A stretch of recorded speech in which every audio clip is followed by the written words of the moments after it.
Hello. What's up, folks? Guitar geeks, what's happening? There's 30 of you here. You nerds. All you nerds.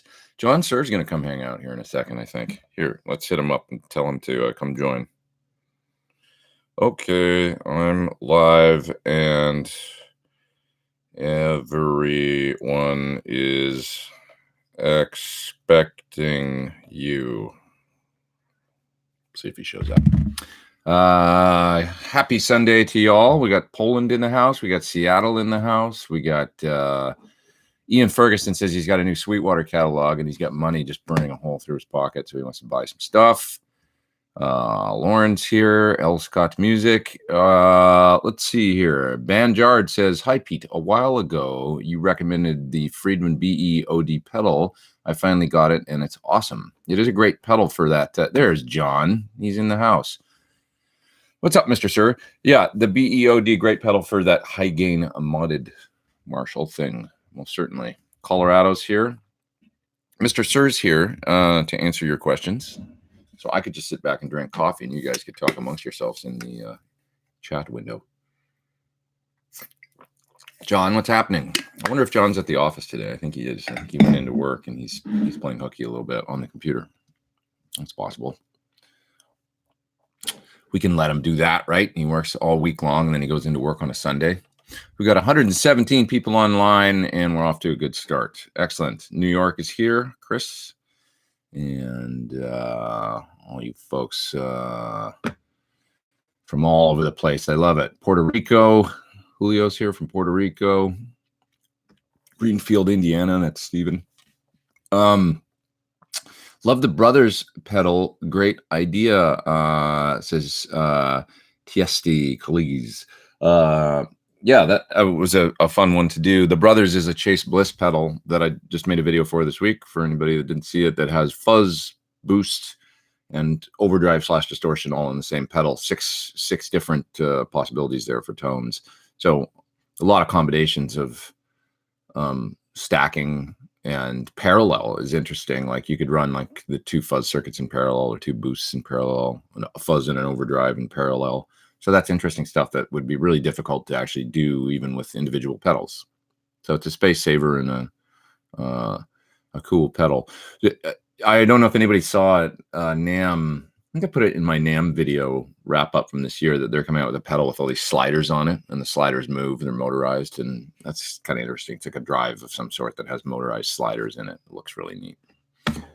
Big, but you know, it's unique and looks pretty cool. Tucson's in the house. Who else we got here? Let's see. Gabriel says, thanks for the RK5 fly rig review. Been using it to record direct into my interface, and it sounds killer. That's awesome. Yeah, that's kind of my favorite one that I've tried, is the Ritchie one. And I guess there's an updated one now too, maybe a different version of his pedal, but it's nice. I'm going to do a video for them actually of they have an acoustic fly rig, and they wanted me to make a video kind of using it for clean guitar as well, to show that you could use it as kind of like, if you mostly play clean and you need probably like compression and sparkly EQ and stuff like that, you can use it for that. So soon. Max says, what's up, Pete? Worth it to mod a 1987X Marshall to sound more like a 1968 50 watt with Haber transformers and the right circuit? I don't know. What do you think, John? Maybe John can help with that. 1987X is obviously a PC board amp, and I've tried them and I think they sound pretty good. But John might be able to offer, what do you think, John, like as far as like a 1987X, which is the standard Marshall 50 watt circuit, reissue, standard line Marshall 50 watt reissue. What's the easiest way you could make it more like an old one? Some simple mods. I don't know if transformers is it or not, to be honest, but John might have perspective on that. I know the circuit's a little different. Those like SLP 100 watt Marshalls as well. Well, okay, one thing that you can do, that I was just reading about this yesterday, is probably the effects loop is a tone sucker, I would think, in that amp.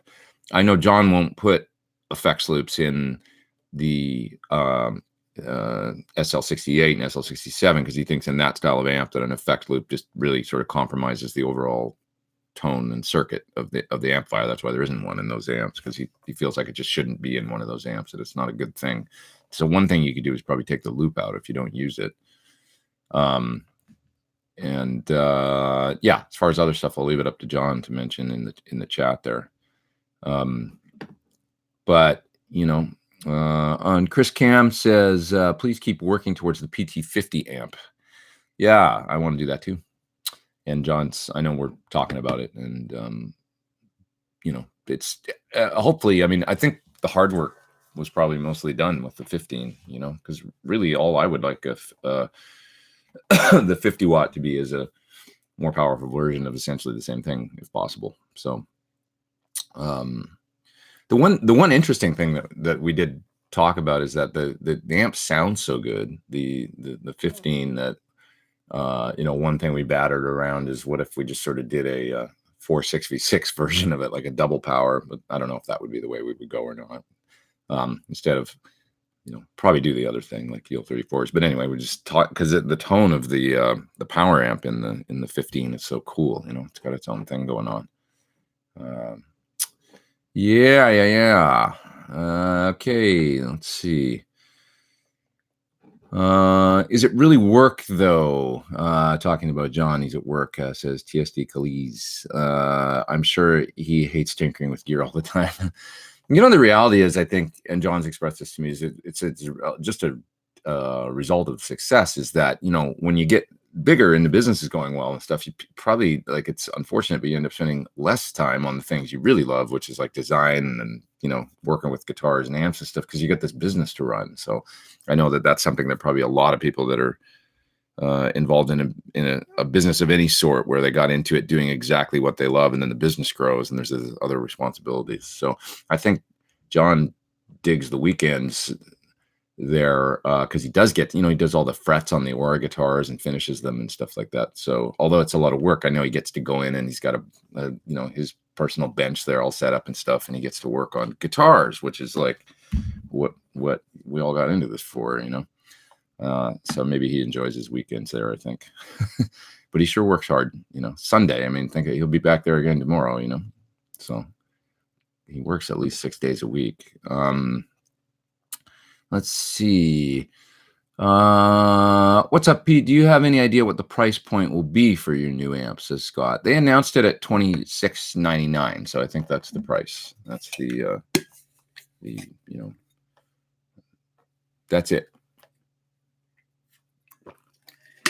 Which they asked me to not get into talking about details, but basically that's it's reflecting the cost of what it costs to build an amp in California these days. I think it's a real fair price, actually. I mean, the PT 100 at $29.99, I think is a really, really fair price, which was dropped.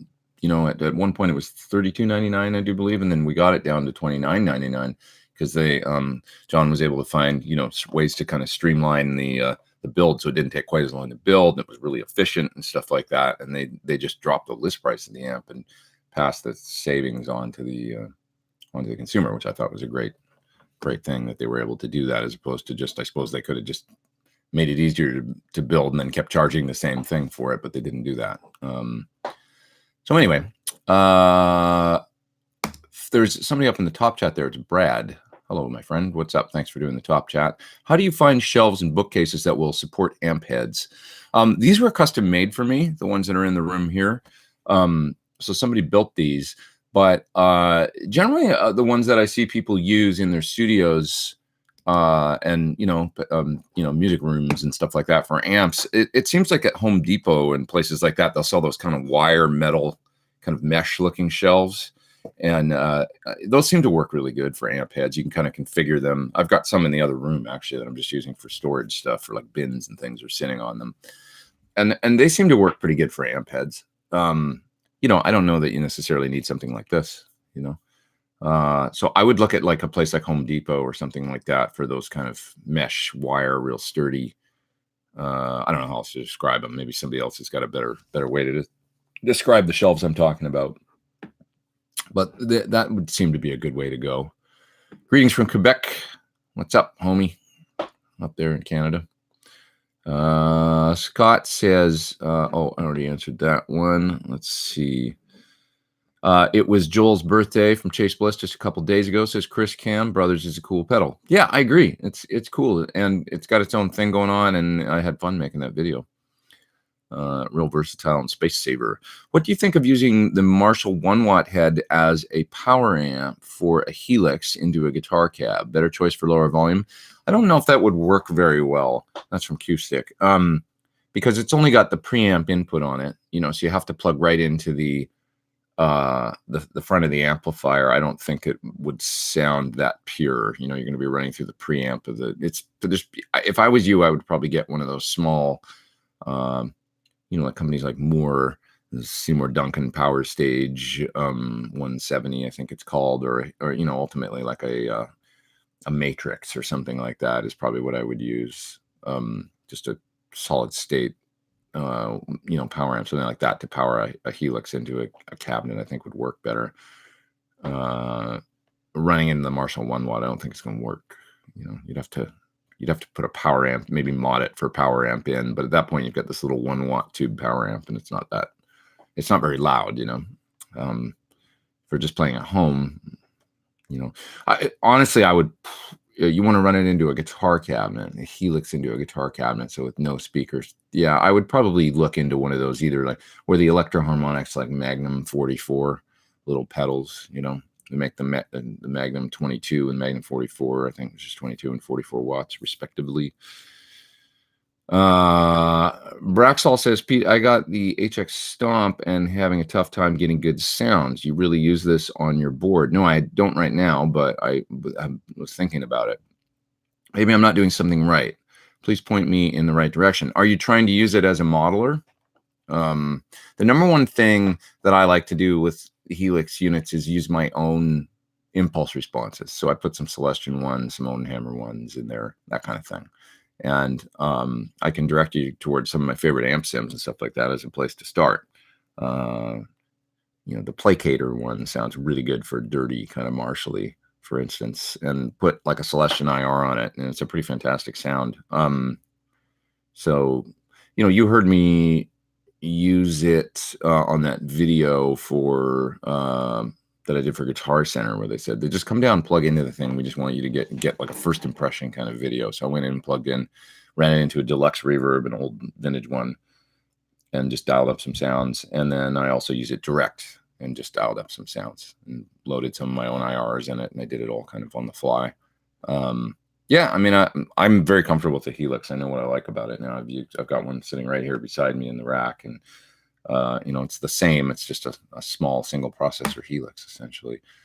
So let me know what you're having problems with specifically, if you're trying to use it as a modeler or if it's just for effects. Brian is up in the top chat. Thank you, Brian. He's up in Canada, and he says, would I see a big upgrade in sound by going from a Focusrite interface to a UA Apollo setup, and what sample rate should I be using?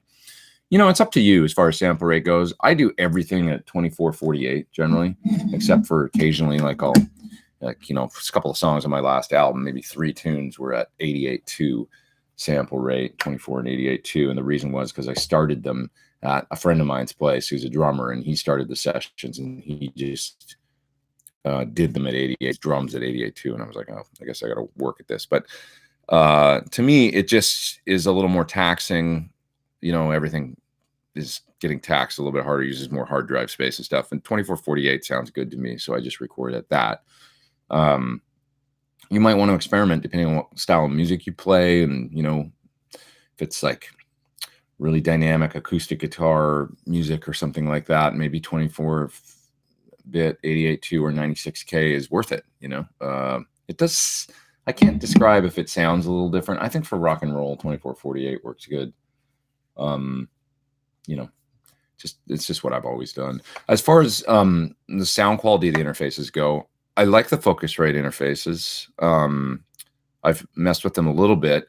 The UA is really exceptional. I mean, like I think they sound really great. The mic pre's in them, the virtual mic pre's, the Neve and all that stuff. Like, what you're gonna find with the UA is like, it opens up this whole world of their plugins and their software that's really exceptional. And that, combined with the the interface, which is rock solid, and their console application, which is really great. That is kind of like the input console for the whole thing that you use to get the sound into the and control some sounds. You can load up virtual mic pre's and compressors and stuff. For example, when I'm doing my demo videos these days in console, I have I'm using a microphone, not the one that I'm talking through right now, but I'm using another microphone in the room to talk in my demo videos.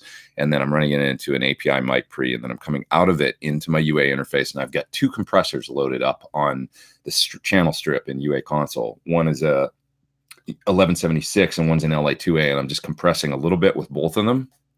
And it makes the vocal sound or voiceover sound just really present and in your face. And I've got it set just to the right level. So it's little things like that. And then I've got that console, like that particular, saved as a preset. So that's my voiceover preset. I'll just turn on my mic pre and, dial up a track in Logic and enable it. And then I'm running through those, that stuff. So you can do that for guitar sounds. Like if you're like, okay, I want to use mic up my cab with a virtual Neve mic pre and drive it a little bit. And I got it set just right. And then I want to add a little bit of, I could talk about this for hours and it'd be boring for some people out there that just want to talk about guitar stuff. But I mean, you can make presets for anything, right? And then store them in console with your various, you can listen to the effects as you're playing through them and stuff and not record them into your DAW if you want. So that's really cool. You can add like a little bit of delay or reverb or something like that. If you're cutting vocals, you could have delay and reverb dialed up just perfectly, store that as a preset in console, but not be tracking that delay and reverb, but it'd just be something for the singer to listen to while they're singing. Things like that, that you can do that just it opens up a whole world. I find that you're not going to have quite that depth and flexibility with something like the Focusrite. So I really love the UA stuff, and it just works, and it's really solid. That's the other thing, that it doesn't crap out and then you got to restart your computer and stuff like that. That never happens. Okay, I'm gonna move down a bit. Let's see here. I'm way behind in the chat as usual. And I wonder if John's still here. Oh yeah, there he is. You guys are talking to John in the chat. That's cool. How are you liking the Wilkinson locking trim at this point? Any issues since your blog video on it a few months back, says Guitar Tone Quest. Planning to order a custom server this fall and thinking to spec that tremolo. You'd have to ask John if that's going to be a thing or not. I think it's just on my guitar for now. I think. Maybe that'll change. It's all about supply. We were able to secure, and because Trev Wilkinson's just getting up and running and stuff like that and making them. So the issue is, how many can he make, and is it going to be a steady supply and stuff like that. So we got a bunch sent out specifically for my guitars, but beyond opening it up to other guitars, I'm not sure you're going to be able to do that just yet, to order it on other ones. So you'd have to ask the nice folks at Sur about that. Yeah. Let's see. Okay, moving down. Oh, somebody's up in the top chat, so I'm going to get to them. That's Jeff Taylor. Thanks, Jeff, for doing that. Pete, have you checked out Jetter pedals? I have. I did a review. The Jetter, it's kind of a Tube Screamers pedal a number of years ago, and then a dual pedal. It was white. Can't remember the name of it. I bought one. Grissom. Does David Grissom have a custom Jetter pedal? I didn't know that. Loved it so much, you say. I bought 5 of his other clone pedals.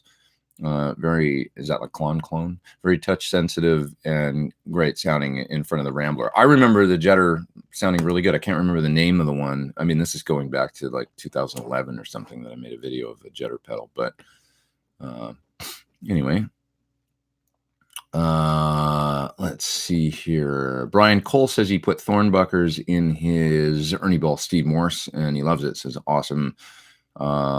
Original Thornbucker bridge and a poplar body.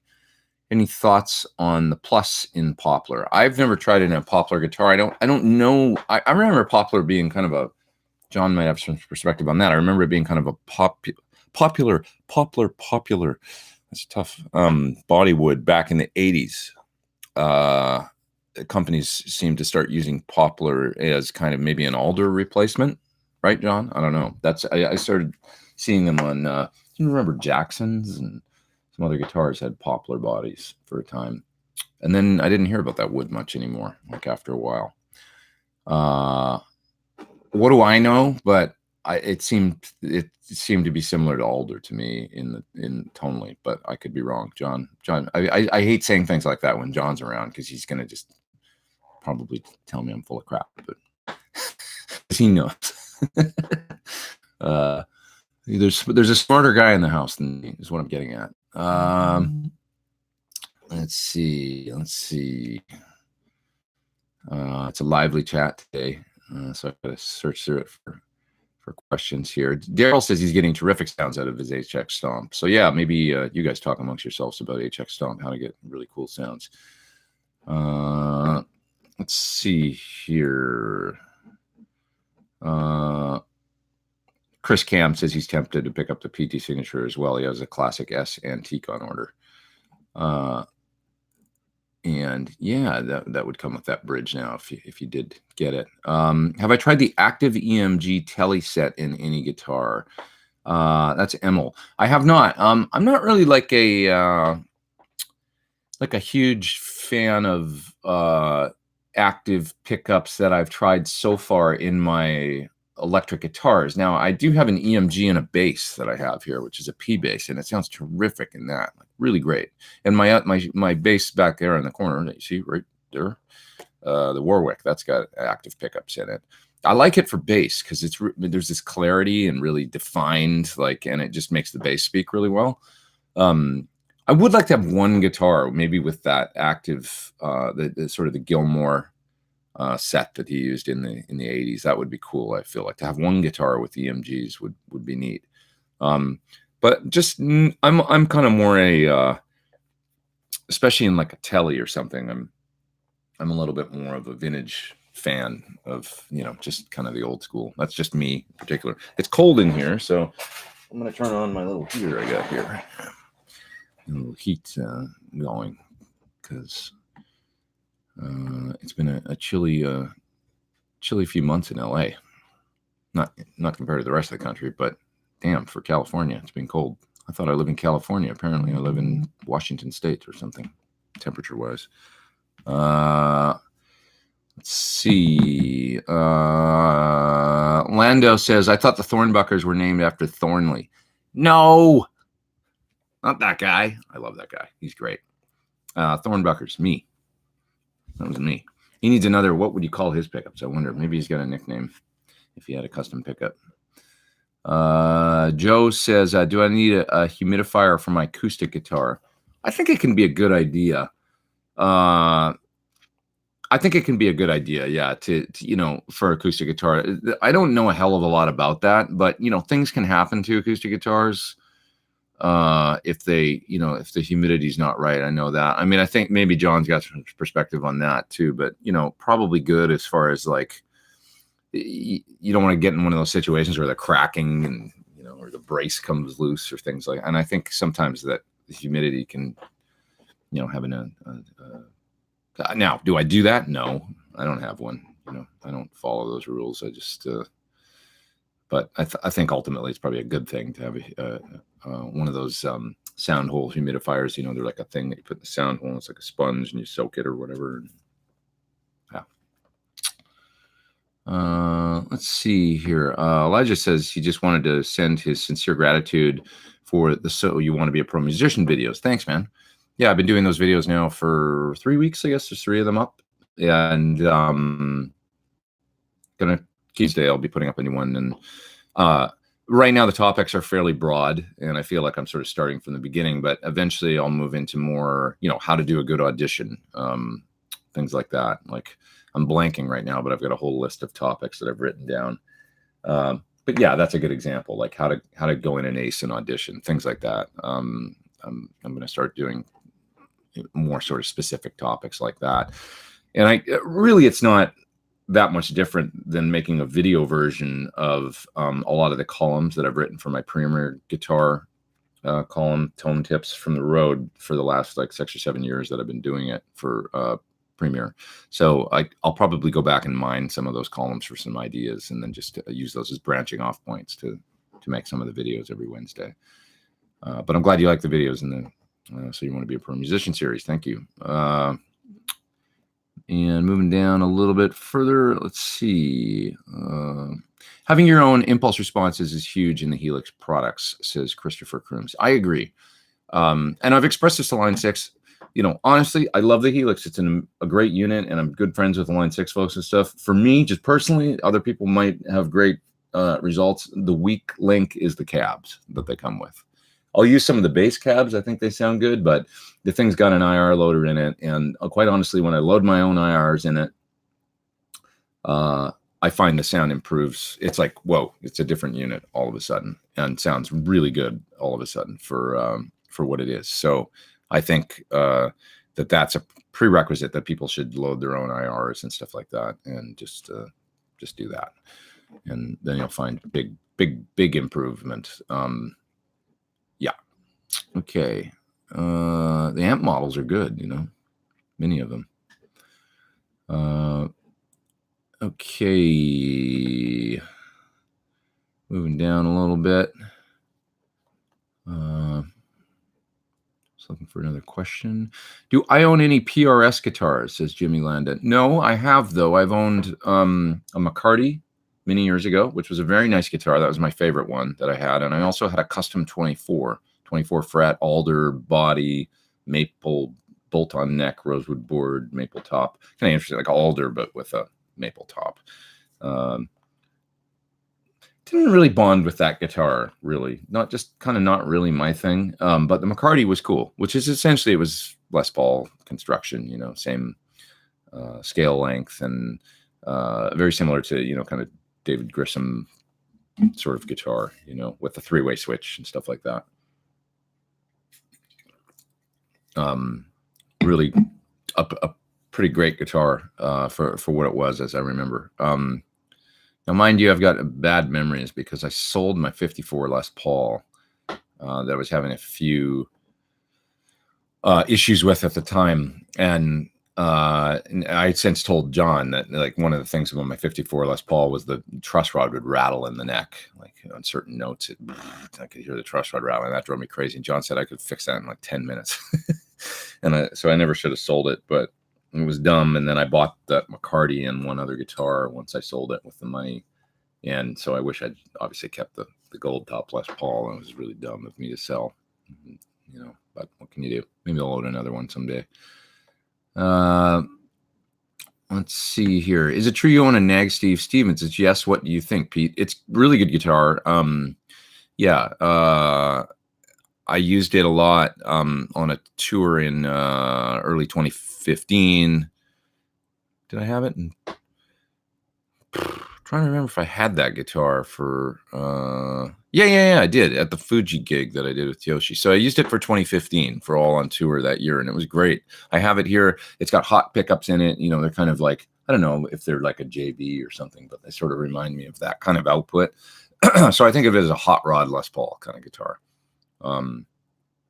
It's hot and it's crunchy, and it's got kind of a fat round neck on it, and just kind of, it's sparkle red. It's hanging right back there in the rack. If I wasn't so lazy, I'd get up and show you. But I think of it as a hot rod Les Paul, really.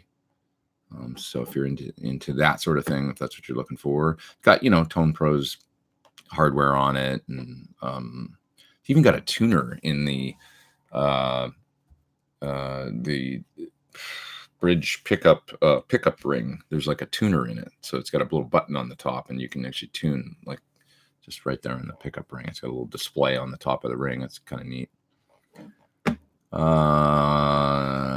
Righty, let's see. I don't think Pete's seeing my top chat post, says Ben Van Guest.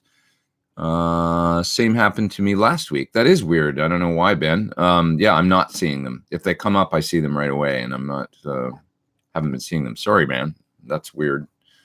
And I wish I knew why that was happening. Let's see. Chris says he purchased a Modern Tea Satin. A classic tea antique is showing up at the end of the month. Looks like he's on a Sir binge. Let's see. Moving down, Shana Marie Singh says, hello, what's up? Nice to have you here. Who is Brian Adams' guitarist, says David Smith. Keith Scott is Bryan Adams' guitarist. And I always thought of him as kind of similar to Mike Campbell is to Tom Petty. You know, he's like an essential, or Steve Stevens is to Billy Idol, essential component of all that music, you know. Keith Scott, amazing guitar player, like really tasty, those great solos, you know, bends. Like think about, you know, Run to You, you know, down, and it feeds back a little bit. Those great runs he would do, like before Brian would sing, or in the holes, you know, and a little arpeggio thing in that song. So cool.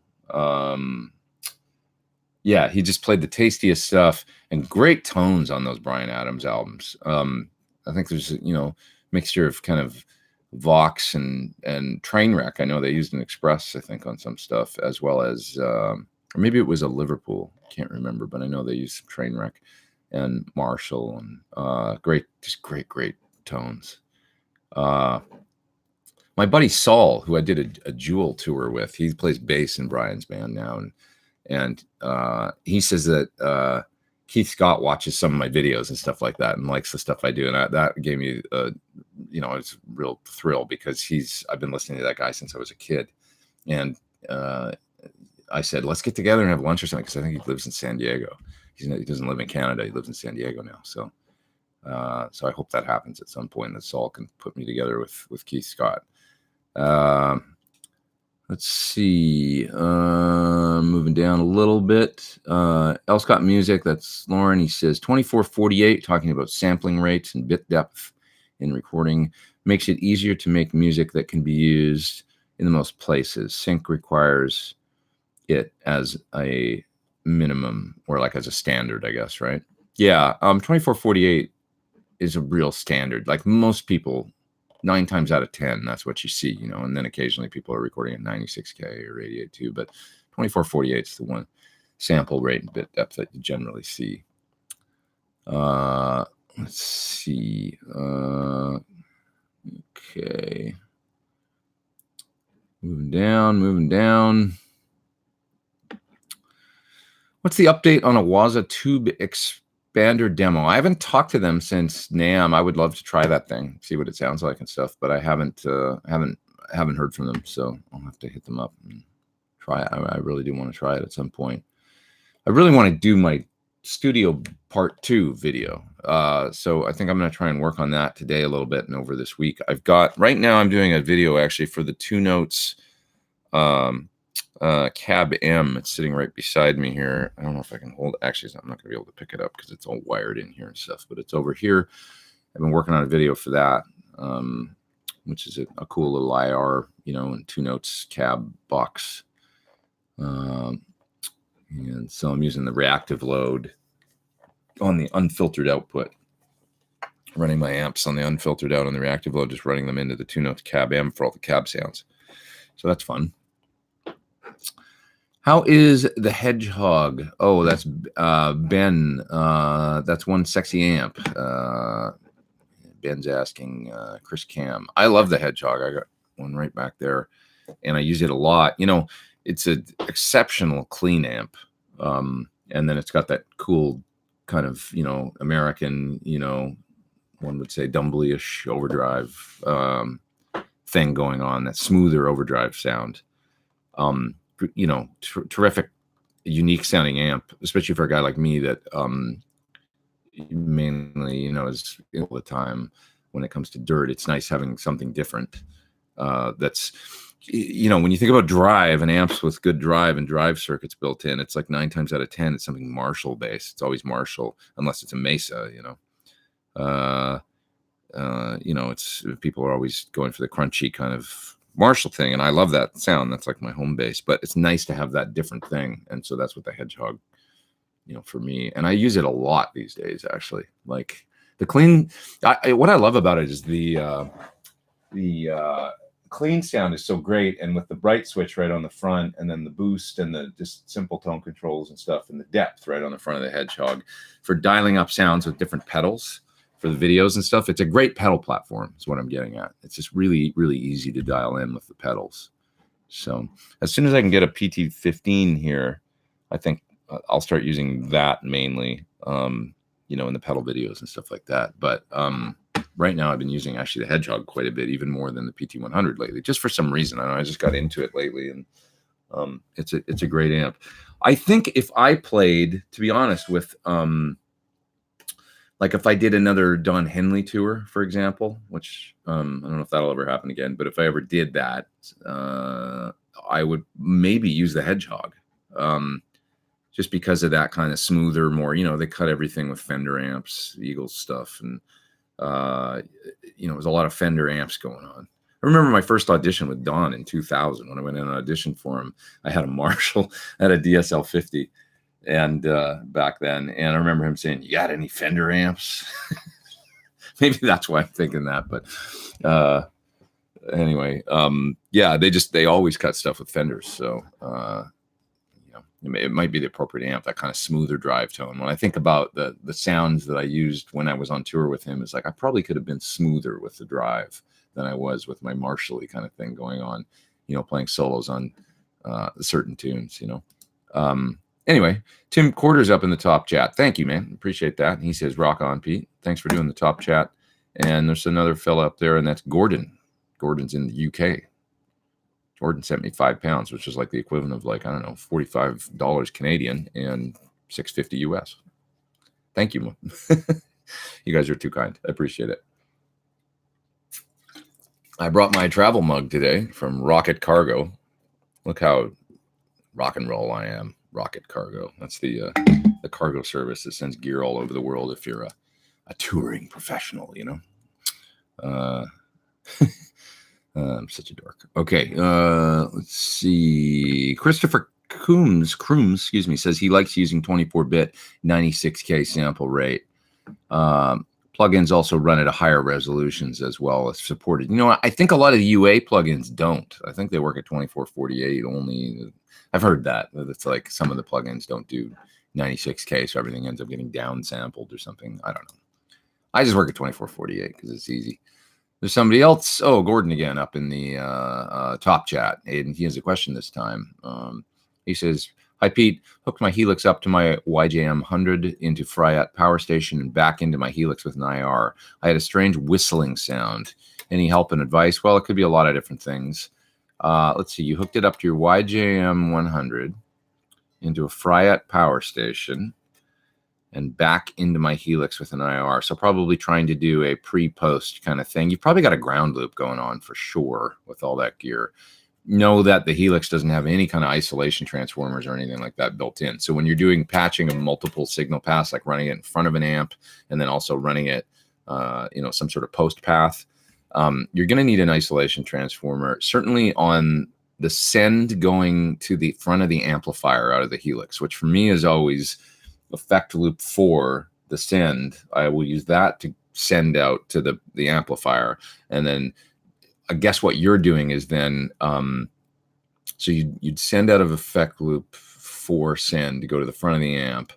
And then I think what you're doing is probably coming speaker out of the YJM 100 into the Fryat power station. And I bet you're using the effects loop in the Fryat power station to send to the return of effect loop 4.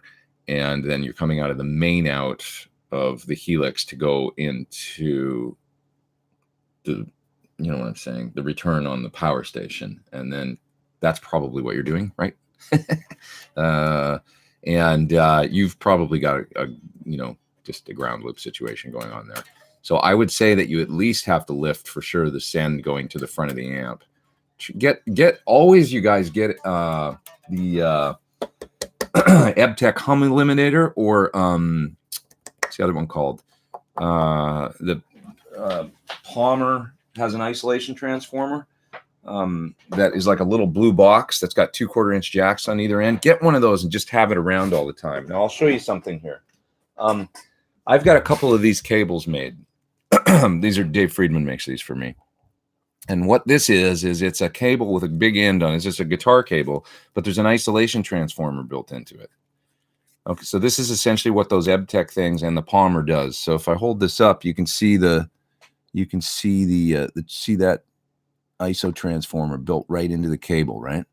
And so these are if I get a ground loop going and I need to, solve a problem instantly, I grab one of these cables and I use this cable to patch stuff in. So I've got a couple of these lying around, and these are lifesavers, for certain situations where you need to get rid of one of those loops, a whistle, something, and so for instance, if I use a Helix 4 cable method with an amplifier with an effects loop, so I'm running part of the Helix in front of the amp, and then I'm running the Helix also in the effect loop of the amp, I will use this cable or something like this to go from the Helix send to the input of the amplifier. Okay, and then you can patch the effects loop in as normal after that, and you're not going to have a ground loop. But if you don't use one of these, you're going to get a buzz. And so it's good. It's just a good thing to know for 4 cable method. Like I say, Palmer isolation transformer or the EBTech hum eliminator, they make a 2-channel one, and it's really great. That thing's great. The 2-channel EBTech hum eliminator has an input and an output for 2 different channels. It's basically 2 isolation transformers built into one box. And then it's just a great thing to have in your, toolbox for solving these kinds of problems. We got 499. Oh, there we go. 502 people online. We broke the 500 mark this week. Fantastic. Happy to have you guys here. There's somebody else in the top chat. It's Moses. Thank you, Moses. I appreciate that. He didn't have a question, but he did the top chat thing, and you're too kind, my friend. What's the current best non-string small footprint volume pedal out there right now? I use the Boss ones, the little mini Boss ones. They seem to work really well for me. I'd give those a look. They're kind of compact. They're smaller than they're not the big, they're a little smaller, and they seem real sturdy. I've got a low impedance version on my board right now. I'll show you what it looks like. I'll take a picture of it, and then you can see it. I think they make them in low impedance and high impedance versions. For the first time, I started using a volume pedal in the effect loop of my amplifier to control the overall volume and not affect the drive level, because the preamp's in front. And so it looks like that. That's the one on my board right there. It says AC, don't pull on it, because when I play my acoustic through it, I can't yank the cable out or it'll pop. It's long story. I won't get into that, but that's what there's a note on there to remind me not to do something stupid, which is go when I'm in an arena, which never is good. Boss always gives you a hard look when you do that. Let's see here. What else we got? Lauren says, Pete, looking at the chat, maybe having John Sir at the studio for one of these would be good. I'll just have to convince him to come over here on a Sunday, or maybe I'll have to drive out to his place. So, but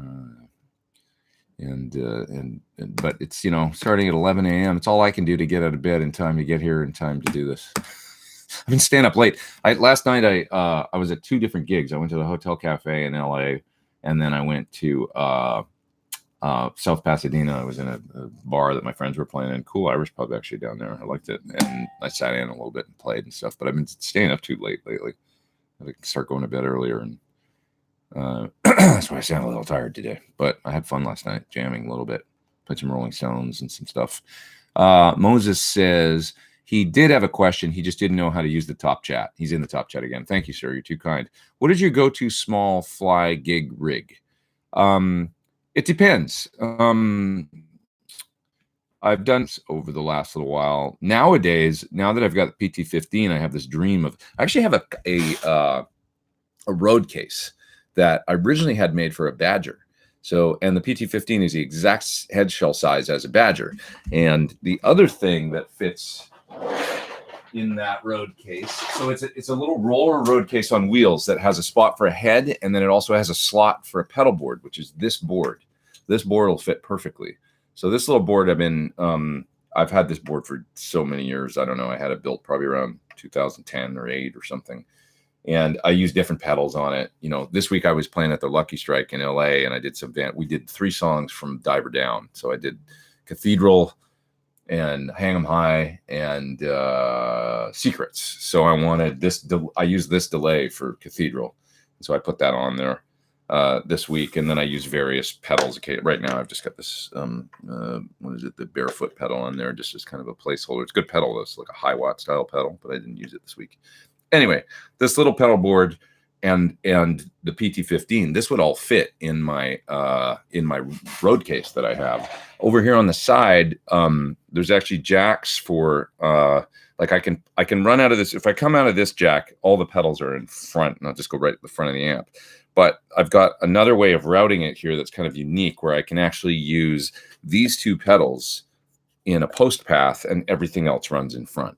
And I don't know how Friedman wired up this board from years ago. It's a mess. Don't take that as a reflection on his work, because I've pulled pedals on and off of here for years and stuff, and I've just made kind of a mess of it. But anyway, it's cool because these two pedals can run in the post path. Like I can run these in the effect loop of an amp. In other words, the Flint and the all cap stand, so I can have delay and reverb and trim and stuff in the post path, and then all the other stuff will be in front. So tuner, the old Phase 90. This is actually an original 70s Phase 90. That little exotic compressor, which works quite good. Got the Cocoa Boost on there, and then whatever this pedal. This is kind of, I switch this in and out sometimes with different modulation pedals and stuff like that. And so this is a great little fly rig. That would be, most of the time, if I'm just taking a small rig, I'll take that little board, to a jam, or it works good. But I have done things like the Kemper or Axe Effects I've used on tour, things like that. So, but yeah, I think what I would probably do is bring the new little head at this point, and maybe that little board, and maybe need to make some changes to it and stuff. But it's nice having it all in one case. Years ago, I had this really cool little case built, and it's got a handle on it, a retractable handle and wheels. So it's kind of built. It's like a big square. It's not that big, really. It's like, yay big. Pretty good. It's got a pocket for cables and stuff. The problem is that no matter what, when it comes to fly rigs and stuff, the weight, the weight limit is so low that you're always running out of, like 50 pounds. It's impossible in a case like that to keep it at 50 pounds with a small amp. And, you put the pedals in there, and then you put the cables and a couple sets of strings, and the thing, all of a sudden it's it's 64 pounds. It's like, oh God, like you can't keep it under 50 very easily. So I'd have to weigh it and see what the new amp weighs along with that pedal board. And so I bet if I put the new amp in there and that little pedal board, it would be right at it would probably be between 50 and 60 pounds. I'd probably have to pay like an overweight fee or something to fly it. But it'd be a cool little roller, simple rig. What else we got here, guys? Chat's jumping around a little bit. Let's see. Somebody said your little board's bigger than my big board. You guys are talking amongst yourselves, which is awesome. And okay, I'm just going to start here in the chat because let's see.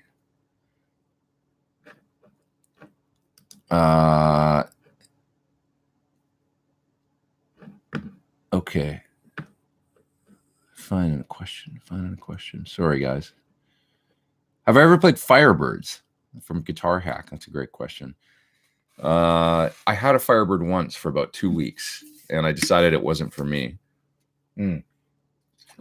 So this guitar had belonged to Little Steven, I think, and he had returned it to Gibson, and then they said, "Are you interested in this guitar?" Because I'd been talking about a Firebird for a while. Back when I was, kind of hooked up with Gibson back then. And it was a blue Firebird with 3 pickups, chrome hardware, kind of a Pelham blue sort of color, as I remember. And, just looked fantastic. Like it was this thing. And I remember taking it out to use it. So I played it a bit at home, and I was like, okay. I had a gig at the Viper Room, and I had my Les Paul Custom, I think. No, that's when I got my Les Paul Custom. So maybe I had a different Les Paul or something. Anyway, point being, I had a couple other guitars there, and I had the Firebird, and I remember picking up the Firebird to play it on a couple songs, and it was like going from my other guitars to the Firebird felt like I'd moved from driving a normal car or a sports car or something to go into like a Mack truck. It was like the Firebird, the whole thing was this big kind of thing, and the whole guitar kind of sits over here on you. So sort of like almost like when you play an SG, it can feel a little offset. It just was like a different feel, and I was not comfortable on it. So anyways, I ended up getting rid of the Firebird. And getting a Les Paul Custom instead, which is the black one that you see me play here now. And I still have that guitar. And that guitar I love. But yeah, the Firebird, I just didn't bond with it. I sort of feel like, I mean, you see like folks like Johnny Winter and different people play Firebirds. It seems like if you play a Firebird, it's kind of your thing. Because it is a distinct feeling, sounding, playing, everything kind of guitar, you know. It's got its own thing going on.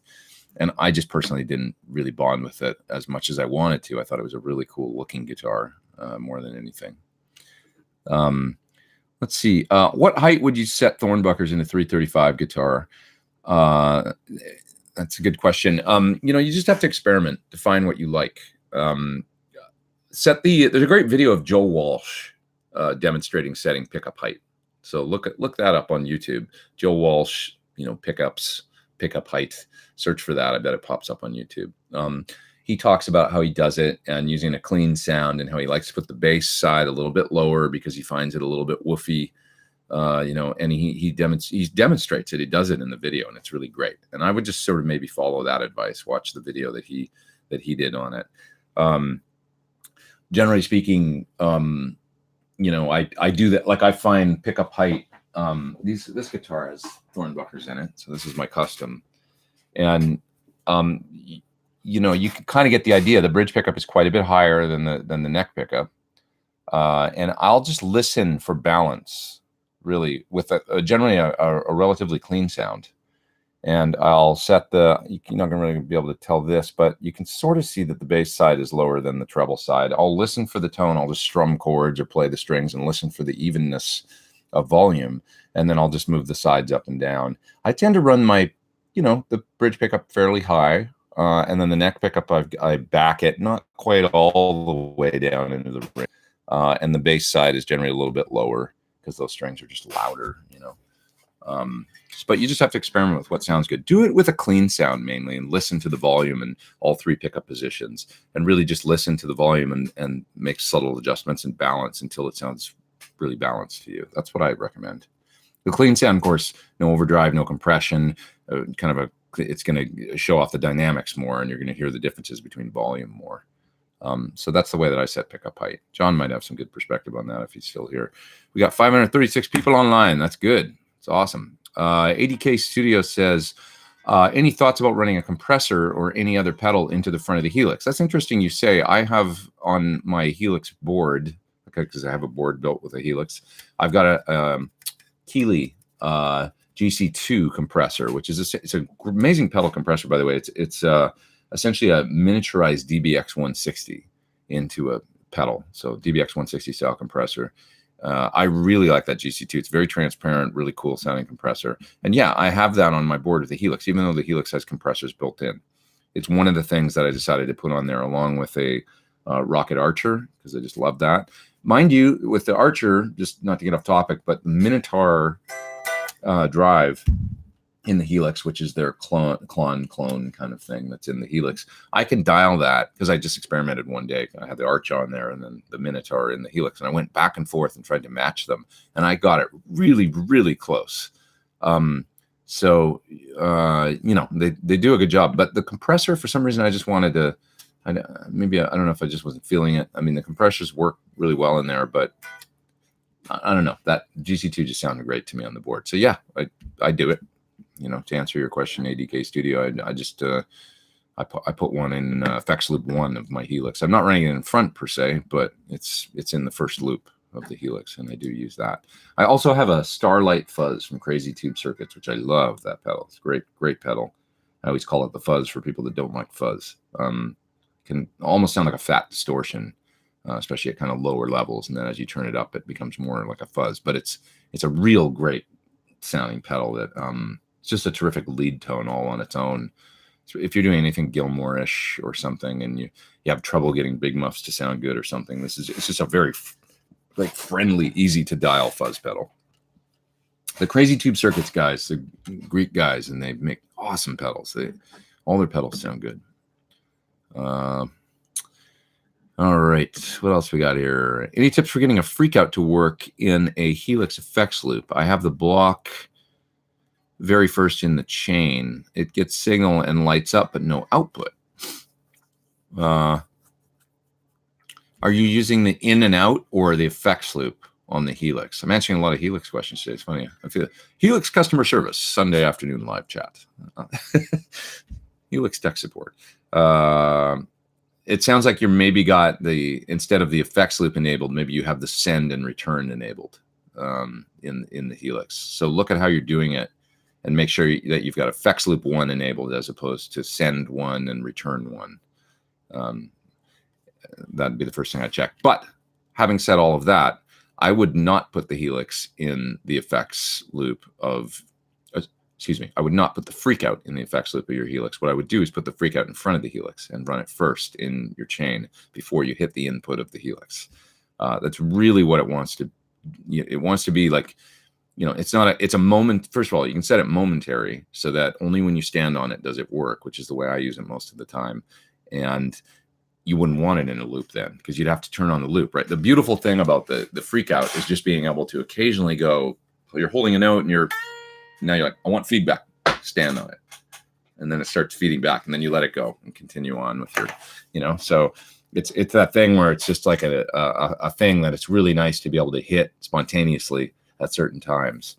And if it's in a loop, you're going to have to think about turning on the loop and all that good stuff. So you don't really need to. But think about it this way: you can leave the loop free for other pedals at that point. If it's not in one of the loops on your Helix, you can have other things you can put in there instead. Renaissance Man says, "I love how humble and down to earth Pete is for such an amazing player. My mother would have killed me had I been a jerk. I don't know. I always remember my mom when I was like." Leaving Alberta once. I think it was when I'd gotten in some trouble one time. I won't detail what happened, but I was home on a trip from California. I was still quite young, and we had an incident, let's say. And I remember leaving that time because I think she was worried about me. And I was on my way back to LA, and she said, just remember where you come from. Always remember where you come from. Always remember that. My parents were great. They were terrific. I talked a little bit about my pop in this week's So You Want to Be a Pro Musician video, and I showed a picture of him actually in there and stuff. You guys haven't really discussed them much, but both my parents have passed away, so they've both gone at this point, which is really sad. But they were terrific people, and I miss them to death every single day. Okay, moving down. Thanks for saying that, Renaissance Man. I really appreciate that. It's all their fault. Moldus Amplification says, "Hey from Scotland, Pete. We'll listen in full tomorrow in the workshop. Thank you, sir." Let's see. Jimmy Landis says, "Dude, you didn't check out Frank Gambale. Was Frank Gambale playing or something in town yesterday? I don't know." Lawrence Petros Design said, "That show sounded great, Pete Thorn. Was that the one at the Lucky Strike? I think maybe that. Yeah, we had all. Oh, last night the Baked Potato. I think Frank Gambale played. No. My girl Britt, she was playing drums at the Hotel Cafe, so I was there watching her. Got to support, and then we both went over to the pub in South Pass, and we both sat in on some Rolling Stones and some Radiohead and stuff like that. Played, so that was really fun. Fun little impromptu sit-in. Pretty cool. Somebody's up in the top chat, and it's the Lone Tone 483. Thank you, sir. Appreciate that. Thanks for doing the top chat. Looks like you got a picture of a sir that is really similar to my telly for your avatar. Looks like a red sir telly with a humbucker in the neck. That looks like the one I have. Yeah. What do I think of Brian May's guitars? Says David Smith. I've always wanted one of those, like, how they've made reissues of his guitars, and it would seem like it'd be a really cool guitar to have around. Once again, a very specific kind of thing, right? You know, like you're not going to use it all the time, and it's his thing. I think I was thinking about that recently, like the difference between my signature gear that I have with Sir compared to a lot of people. If you look at like a John Petrucci signature guitar, or even an Eddie Van Halen signature guitar, certainly Steve Morse is a great example. Those guitars are like really dialed into that particular stylist player type of design, right? And you play them and it's like I've played the Petrucci guitars a little bit, and I've never played a Steve Morse, but you know what I mean? They've got like very specific pickups and body shapes and necks and things like that. Even Lukather's guitar has a very specific kind of neck and stuff. I got thinking that my gear that I do, because I'm a side guy mainly, and that's the main, well, I'm an artist too that has a couple albums out, but I mean, that's what people know me for, is going out on the road and touring. My gear is a little bit more, I don't want to say jack of all trades, but they are kind of like, if you're kind of a chameleon guitar player, that was really what my signature guitar, I mean, it's got a, you know, pickup variations and stuff really geared towards the player that has to cover a lot of ground and maybe be able to do a lot of different types of gigs. So as opposed to being like sort of a stylist guitar that's very specific to a certain stylist and the music they've made, mine is geared towards a lot of folks out there, I think, that might need a guitar on a cover gig or something like that, that, you know, that, because that's my job that I do most of the time. So yeah. Let's see. The Pancho Max says, "Hey Pete, do you plan to do another episode of Pro Musician? Loved episode 1 and 2. There is another one up this week, Pancho Max. There's number 3, which is on my channel now, and it's all about mentors. It's all about the importance of finding good teachers so you don't have to reinvent the wheel all the time and learn things the hard way. You know, there's the shortcuts that you can take by learning things from people that have kind of been there, done that. So that's what this week's episode is all about. So please check it out, and please share if you guys haven't seen this week's. It's a little slower. Maybe people didn't get notifications or something. So I was wondering if it was like, maybe people aren't as interested in this topic this week. But I hope you guys like it and stuff, and please share them. It really helps if you guys like, you know, if you dig it, to share it on Facebook and all that stuff. Really just helps to spread the word and get other folks watching it. We got 555 people online. This is one of my favorite records. Little E9 situation. Let's see. And I will do another one this Wednesday. Every Wednesday I'm uploading them. Let's see. Any online footage of the gig at the Lucky Strike? It's up on my Instagram. There's a, if you go to my Instagram, that's GuitarWorks 1000. There's a little bit up there of Hang 'em High.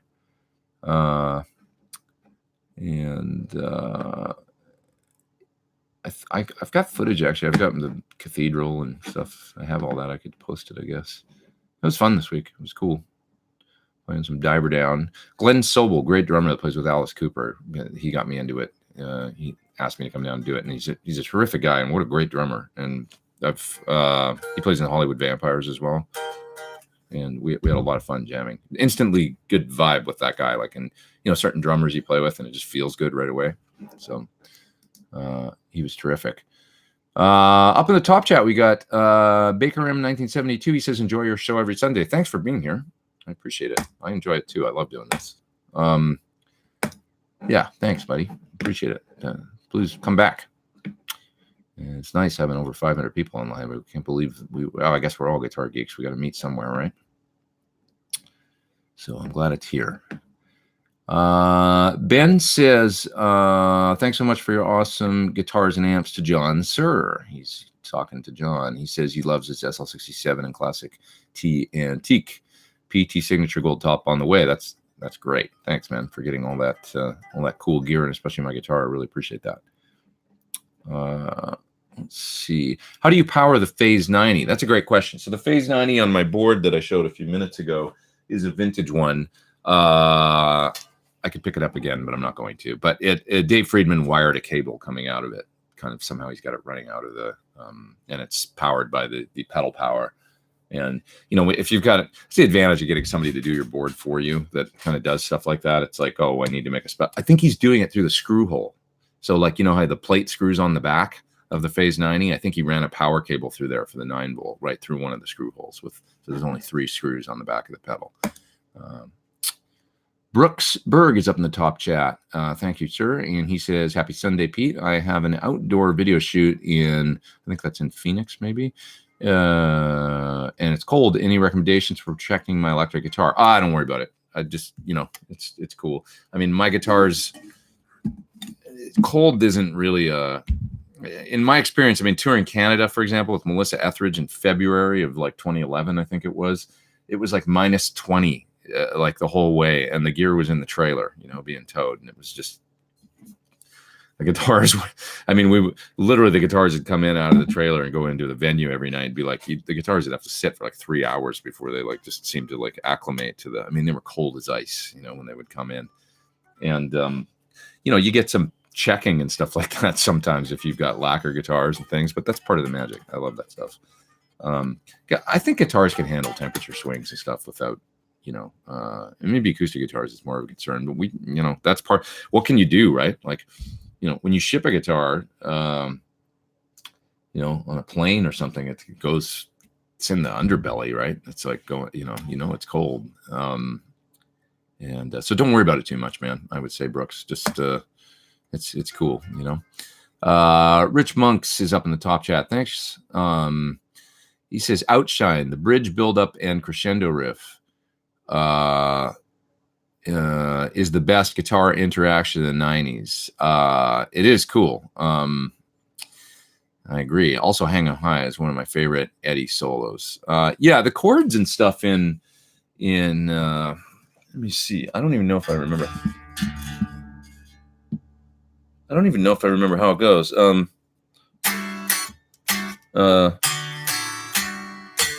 I can't remember it.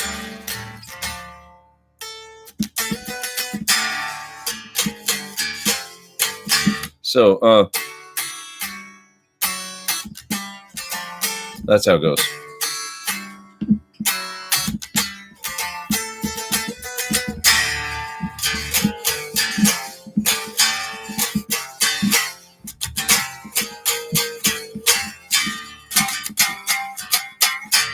If you play Soundgarden, one of the most important things to know is that don't do this. No, it's right? It's all up here. That kind of bending up here. So, in other words,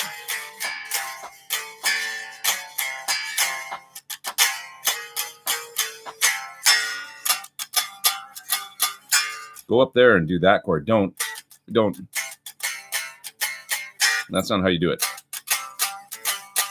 It's all got to be like up 12th, around the 12th fret on when they're doing those kinds of things. It has a different sound, and that's just how they wrote that stuff. So, anyways, but yeah, those open chords, those are really cool stuff. Leon Pachico says, hello, Pete, the Sir Reactive IR. How does it work with a Bassman head? Have you used it with your Bassman because it's rated at 8 ohms and the Bassman's 4 ohms? You're okay with that one-way mismatch. It's going to sound a little different. I think that maybe the amp doesn't make quite as much power, and John could explain exactly what's going on if he's still here. But so you're running a 4 ohm amp into an 8 ohm load, and it's fine. You're not going to hurt anything. And yes, I've done it a lot. The amp, it might seem to like kind of have a little less headroom is one thing I've noticed, but it works fine and it sounds good. So you don't need to worry about hurting it or anything like that. 570 people online. That's awesome. Great to have you guys all here this Sunday. Is the Runt about the same size as the PT15 IR? The Runt 20 might be a little bit smaller than the PT15 IR. I think the Runt, when I think about it, is ever so slightly smaller than the 15. Just the head shell that they use on those amps is a little different.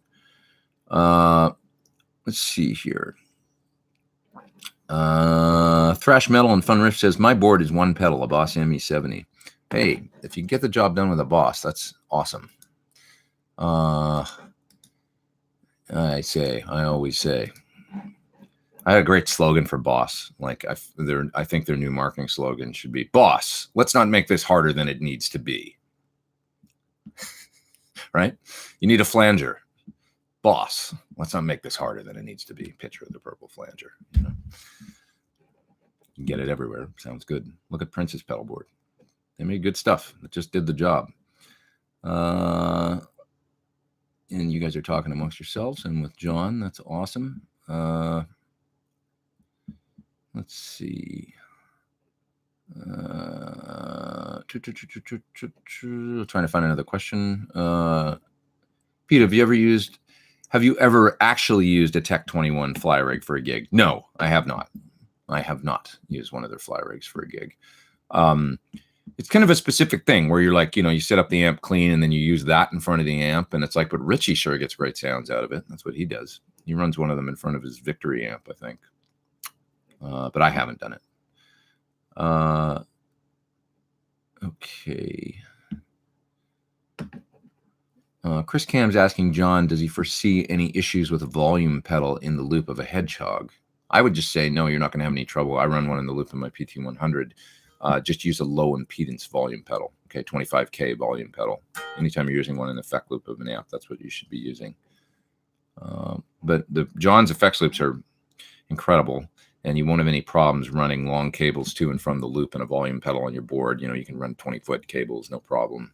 I've done it for a long time now, and it'll work great because he buffers his loops properly and stuff. Not all effects loops are created equal. It's important to note.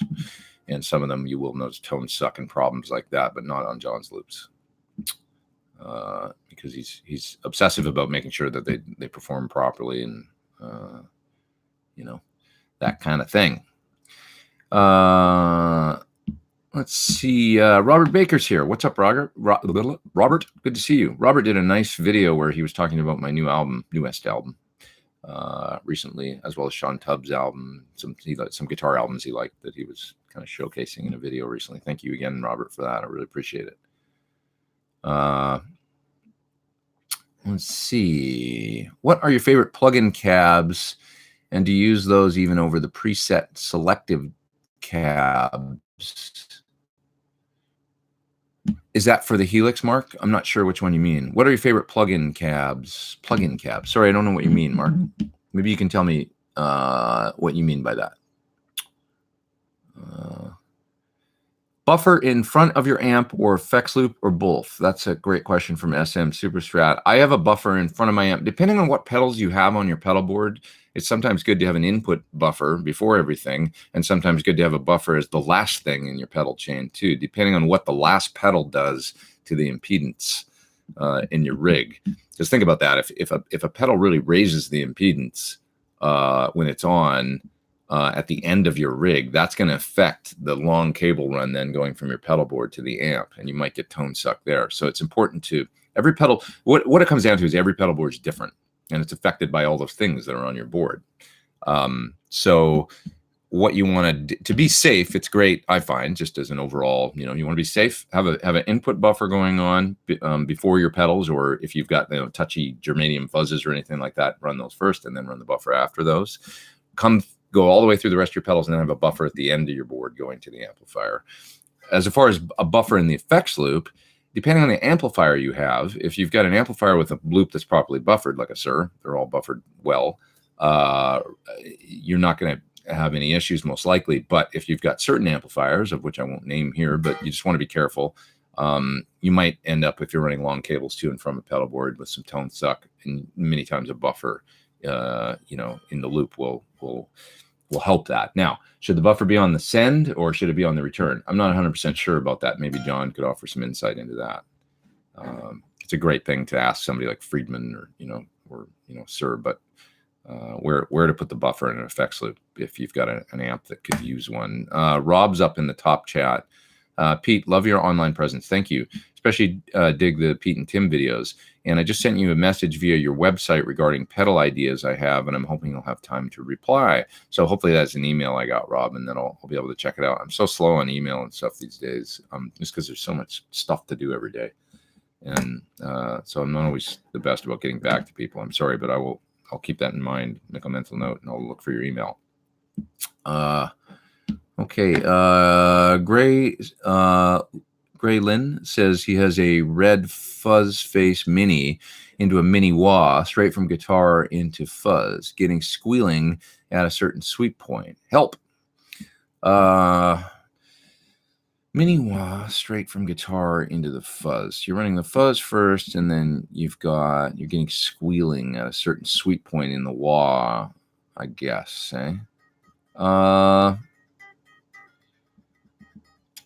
I don't know, man. It's hard to tell without being there. I mean, it could be anything. What if your pickups are microphonic and you're playing at a certain volume? That could be a lot of stuff. It's really hard to diagnose problems like that. You might want to put a buffer in front of that wah and see what that does. Although if the fuzz face is on, I don't know. I start experimenting when it comes to stuff like that. I'll put a buffer in front of everything and see if the tone changes. I'll put a buffer after the fuzz. But depending on what mini fuzz face that is, you might be able to put a buffer in front of it. Could have something to do with the power. What if you're using sort of like a one spot that's all chaining the pedals together and stuff, you can get weirdness like that happening. Or if you're using a good isolated power supply, maybe that solves the problem. It's hard to say though. Just start experimenting with stuff like that. Change up the power. Try putting a buffer in the middle of the two pedals. Try some different stuff and see if it helps. Brad Hawkins says, looking for an always on pedal for a good clean or edge of breakup sound that will work well with a BEOD through a Tech 21 power engine. Tech 21 power engine and a BEOD. So you're not using any kind of... You're not using the Tech 21 power engine is a pretty clean kind of situation, right? It's just kind of like a speaker and a clean power amp. I would probably think you need a preamp of some sort to warm up that rig. I would try an Ethos. The Ethos that is kind of like the Dumbly Ethos to give you a little some amp kind of texture and a bit of, you need a EQ and stuff and a little bit, and something to add some character to that sound. So I would suggest trying the Ethos pedal with the speaker sim off, obviously, if you're running into the power station. But and you can drive it up a little bit. Look at some of the Ethos pedals and see if they kind of float your boat. Maybe, yeah, that'd be the one thing I would try. And the other ones I can... Maybe Tech 21 character pedals for something else. The character series, they have speaker sim on them, so you can turn that off. You can disable it. But maybe one of the cleaner ones, like the the Oxford or whatever they're called. Look for, so I think that's a high watt style one. Or the Fendery ones. Look at some of those. Jeff Rupert says, hi, Pete. Can't stay. Keep the vids coming. He's up in the top chat. Thank you, sir, for doing that. And have a good rest of your day. Rock on. Okay. Moving down. What are my thoughts on Black Star amplifiers? Is the gain channel thin and fizzy? I got very little experience with those amps. I'm sorry. So I can't really comment. I know as the ex-Marshall guys that went off and started Black Star. I do have one, although I lost it. I don't know what happened to it, but it was a little battery-powered one, so that doesn't really count. But I was using that as a hotel room practice amp, which I loved, actually. Having just made me play guitar more in the room while I was over in Japan and stuff on long trips. Just having that little thing sitting there, I would pick up the guitar more because it was fun to play through. Saw Phil X using it in some of his videos, and then I was inspired to get one. I wish I could offer more insight. It's really all John's fault, because once he got me playing Sirs, it was like I don't feel the need to try other amps as much. Tobias is in the top chat. You're too kind. He says, have some moon money. Thanks, man. Thanks for doing the top chat. Okay. John says squealing is usually layout where a low gain input is too close to the output. Interesting. Squealing is usually layout where a low gain input is too close to the output. Interesting. And Eric says, yeah, try another guitar. Yeah, I would too. Try some different things and see what makes the squealing go away. Mark says, favorite PT plugin cabs. And I see what you're saying. Cabs of my particular plugin. Favorite PT plugin cabs, and do you use those even over the pre-selected cabs? So the ones that we're talking about my UA PT100 plugin that was done in conjunction with Sur UA and Brainworks.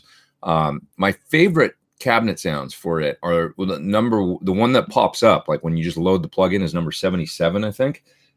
I requested that be the one that come up because I thought it was a great overall, like just kind of middle ground cabinet sound. Now I think it's 74 through like 78 or something, or the ones in the plugin that they did in Germany of the PT100 212. Those are my favorite by far, and there's a good range there of bright to dark. Those are the ones I use. That sounds like the amp to me the most. You know, the other ones are useful and stuff, and some of I like those ones though over even the ones that we did here at my place, which I'm not so sure I'm actually happy with the way those ones turned out. But long story short, I didn't care because the 74 through 78 in the plugin, which are the 212 with the Celestion G12H Creamback 75 speakers, they did a great, you know, the cabinet sounds there are just terrific with those ones. So those are the ones I use when I use the PT100 plugin, the ones of the official PT cab, essentially. Saw someone ask how to top chat, says Rob. No, you're talking about the top chat in my and he's explaining in his comment how to use the top chat for the folks that don't know how to do it. Let's see here. A guy with the screen name Fuck Google says, my Marshall DSL 20 volume dips out halfway, then after a while playing, the volume comes back and is super loud. I don't know what's going on. That sounds like power tubes to me, my friend. That's the only time I've had issues with volume cutting out and fading in and out and stuff like that. It's always been power tubes. John might have perspective on that, but that's what I would recommend is check out the tubes. All right. What else we got here? Anyone else know if the Dunlop mini volume is low impedance? Doesn't say in their website, says Chris Cam. If they don't specify, it's generally high impedance. That's what I found. If it's just not specified, then they're not making a thing out of it actually being a low impedance pedal. Generally, it's going to be a 500K pod in the pedal. That's what I found in my experience. But yeah. So, and I see John's answering some questions about buffered loops and stuff like that. Thanks, John, for being here and doing this. Yeah. Maybe a Pete and John John Sir show, says Christopher.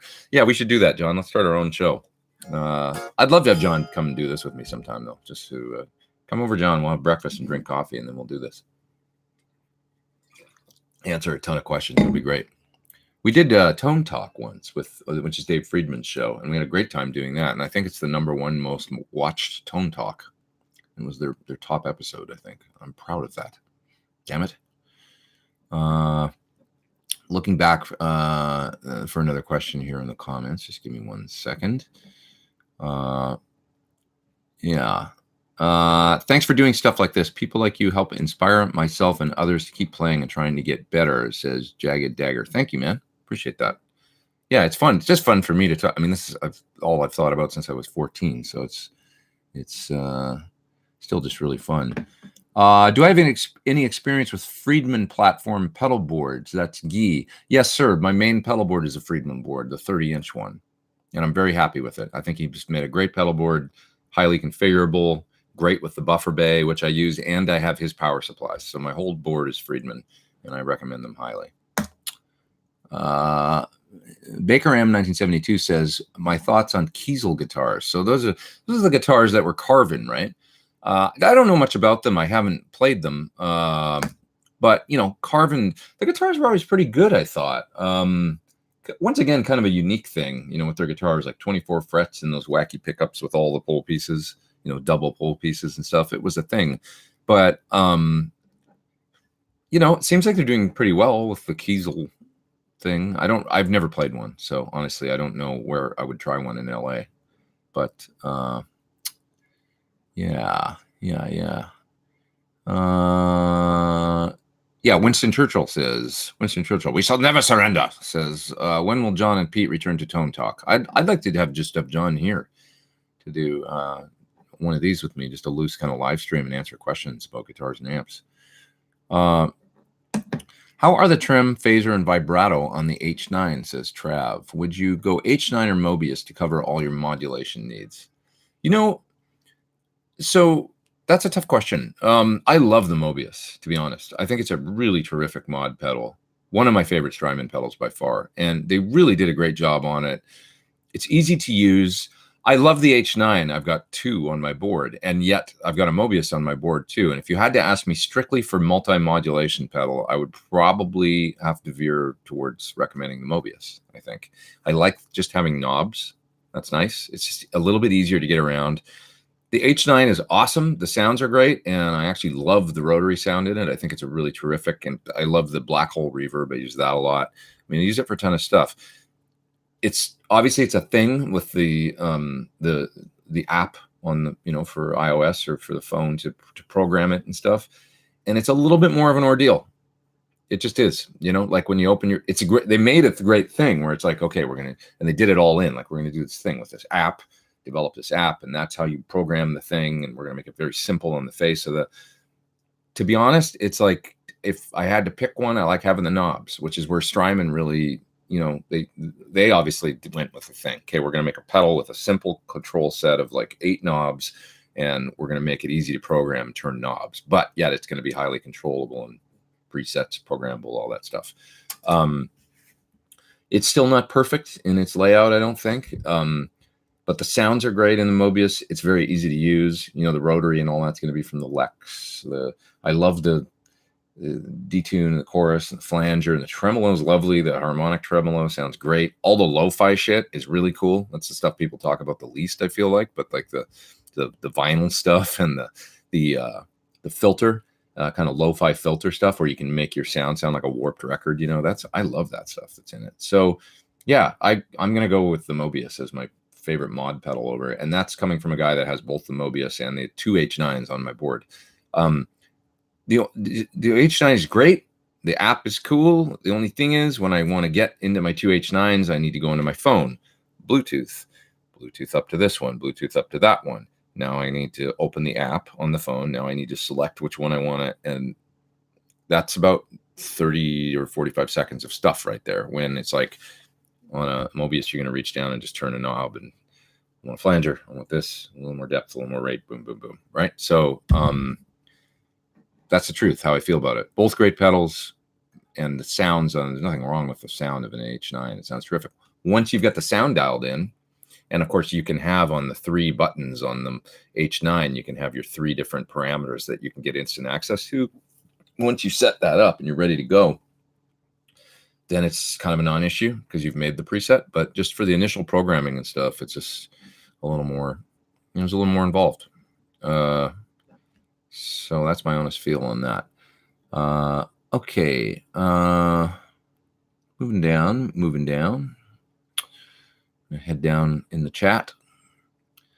What do I think about the new Marshall mini amp heads, like the Plexi 20? I think it was a great thing that they did that. I think for a long time, I've been trying to talk John into making a 20-watt SL for years. I'm like, this is a no-brainer. 20-watt super lead. It's going to be great.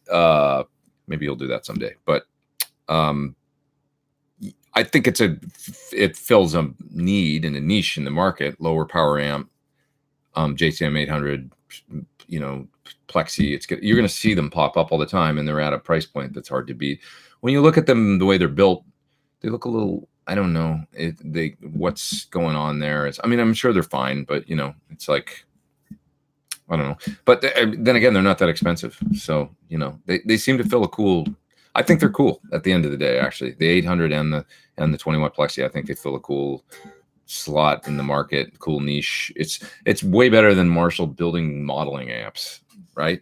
Like code and all that shit. Like I don't really want to see that. It's like Gibson. Like I don't really want Gibson making the Firebird X, and I don't really care about Marshall modeling amps. I care about Marshall plexis and 50 watts, and which isn't to say they shouldn't try and innovate and do things, but maybe sometimes that's all you need to do as one of these companies, right? Like, like, okay, we could go to all this length and make this digital product and pack everything under the sun in it and do all this stuff. Or maybe we should make a 20 watt plexi. It's like the easiest thing in the world. Like the easiest way to come up with a new amp. There's a legendary amp they make. It sounds great. People love them. Point A to point B. If it's like, well, all we need to do is made a 20 watt power amp to this little thing, make it kind of small and then put it out. To me, that's like, because a lot of times, once again, with the H9, this gets back to the Mobius H9. I was talking about this with Friedman the other day. I'll show you. Let me show you this thing. For those that haven't seen this, I just gotta unplug this. Thomas. I'm forgetting Thomas's last name now. Blue Guitar. Thomas Blue.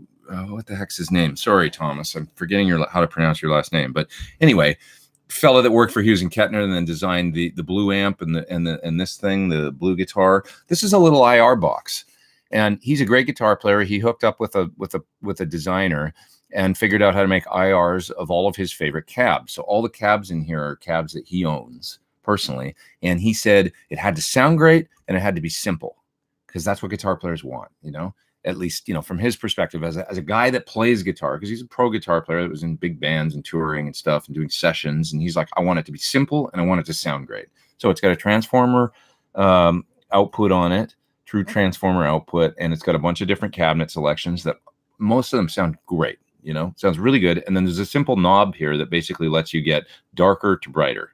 It's an analog filter, I think, on the overall IR out. So it's IRs that you can't load IRs in here. It's just his sounds. And then with a simple tone knob, simple level switch here that has 3 settings, so you can fine tune the level of the thing. And you can either run into it line in, or you can run it like speaker through. So you can plug in a cabinet. It's not a load, so you got to run into it out of your amp head and then come out of it into a speaker cabinet or into a load. Or you can take the line in if you're using a preamp or something with it, or an already loaded down amp. It's got a headphone out. And it's just a very simple ground lift, and then transformer output on it. This thing is great, and he was talking about it had to be simple and easy to use, and it had to sound great. That's it. And I think that is the thing that most guitar players want. Now with the PT15, it included something sort of similar, a very simple like IR loader with a great sounding load and line level out. And it's a great sounding 3-channel amp. It's really not that complicated. You could load IRs into it if you want to, but you probably never have to with what it's going to come included with. And that's the thing I see about the Sur Reactive Load when people talk about it on the market. When people talk about it on the gear page and these types of forums, they say, I got it, I plugged it in, I got great sounds within a day. It sounds great. It's like I could experiment with other IRs, but honestly, I don't feel like I need to. That's what a lot of people I've seen say about it. So this is a similar product, I think, where most guitar players, they don't want like 400 bells and whistles. They want a good tone and they want to play some music, and I think that's great. Like less messing around with gear. Good gear is cool, good gear that sounds great, but the simplicity thing is really so important, I think. So Thomas nailed it in this thing. I think he did a really good job on it. In particular, there's a cabinet in here I love, which is the Stack 1970, which is G12M greenback 412 cabinet with bass cone greenbacks, which I still have never tried in person, but the Ownhammer bass cone greenback IRs are fantastic. And I love the bass cone greenback sound in this box. And it's made me want to find some old G12M with the 55 hertz cone, which are kind of rare and sort of hard to find, but it just is like a greenback with a fuller, deeper, little bit the bass drops or something. Sounds great to me. So anyway, so getting back to Marshall, you ask, a 20 watt JCM 800 and a 20 watt plexi for a reasonable price, no brainer amp. I mean, in my mind, that's what Marshall should be doing. It's just like Gibson. Don't make a guitar with a USB output that looks like Gumby. Make a guitar that is a beautiful Les Paul or something that's for a good price and a super high quality or whatever, and everybody's gonna. It's just kind of a no-brainer. And if you're gonna innovate, but make it simple. Like don't it's got to be an innovation that doesn't confuse people or make people spend less time playing music and more time fiddling. I just went on a rant. That was fun. I feel better now. Let's see. Moving down. That was a great question, by the way, Pepe. That was from Pepe Rubio about the new Marshalls. Okay. John's answering questions in there about buffers and loops and stuff too, which is great. Old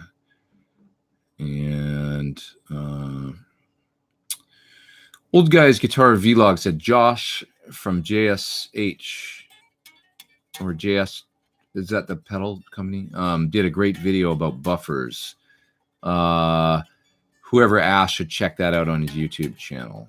I'm forgetting the name of that company. Why am I forgetting that? JHS. That's what it is, not JSH. JHS pedals. Josh did a great video about buffers. I've done a video about buffers too. Actually, look for mine where it was the Providence.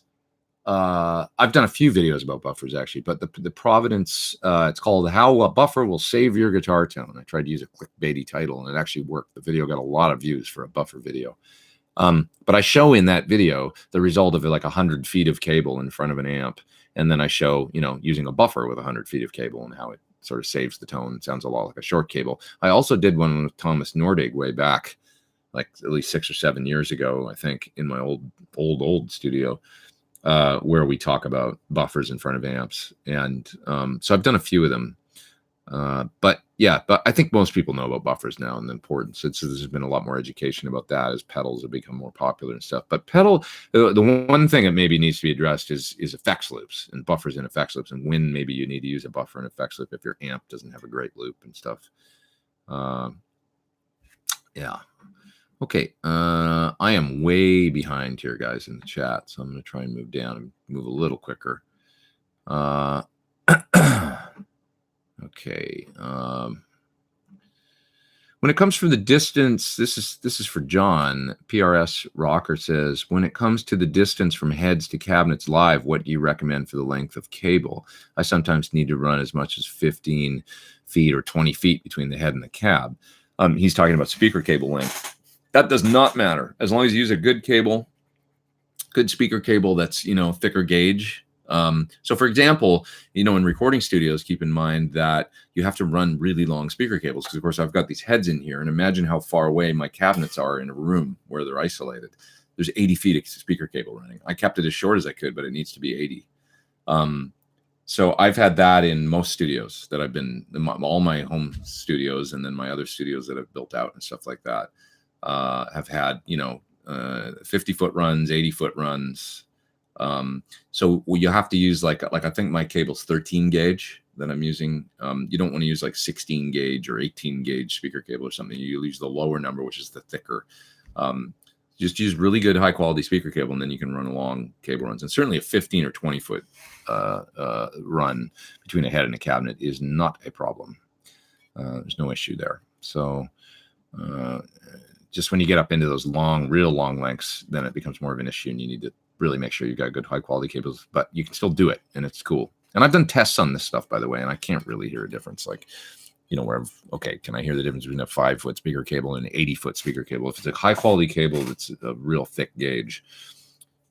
John could get into the specifics in the nitty gritty of why this is, but the higher the impedance of the amplifier and the cabinet, the more it actually does start to, you can,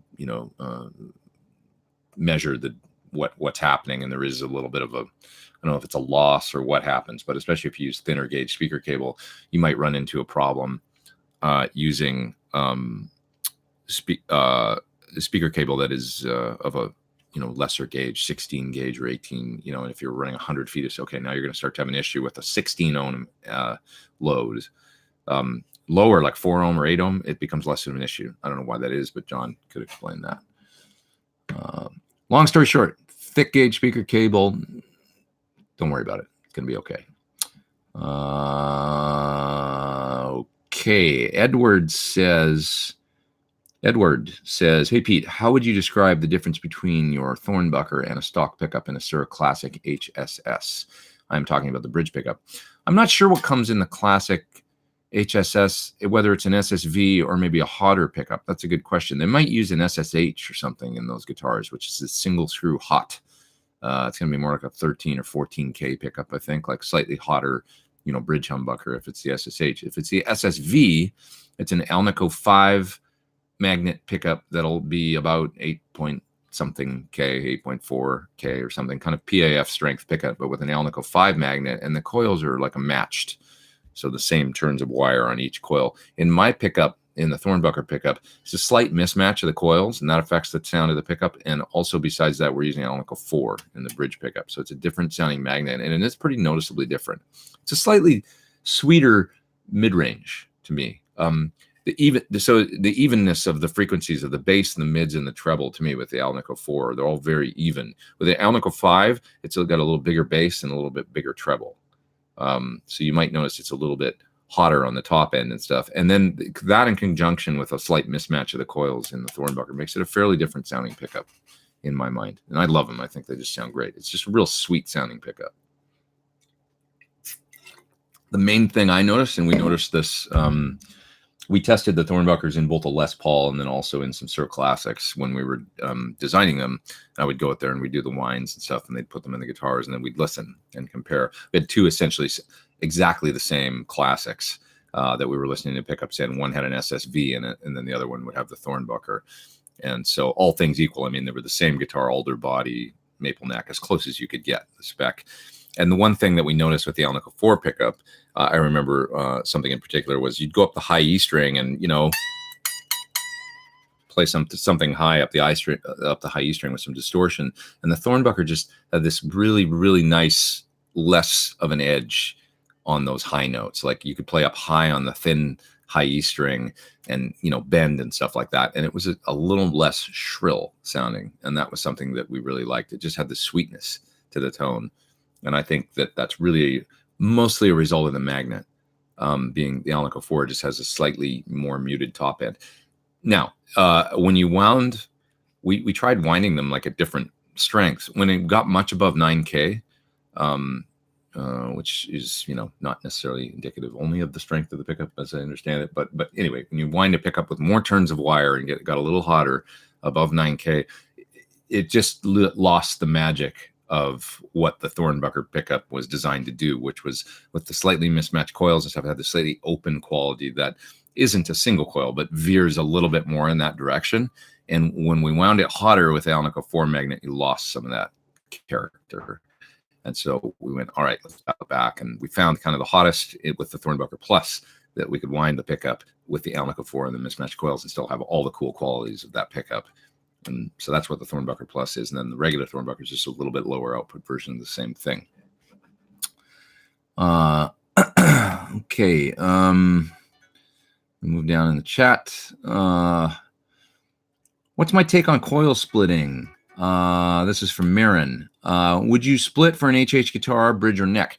So, that's an interesting question, because in my guitar, in my particular signature guitar, I would have my signature guitar here, but I had it at a gig and it's in a bag outside. But so I don't have it here right now. It's in a gig bag. But anyway, what I do on my guitar is the bridge pickup. If you were to pull the tone knob, the bridge pickup on my signature guitar then goes to parallel. Okay. If you go to the position 2, I'm just going to get the guitar, actually. This is easier. Just give me 1 sec here and I'll grab it so I can explain the pickup positions and stuff.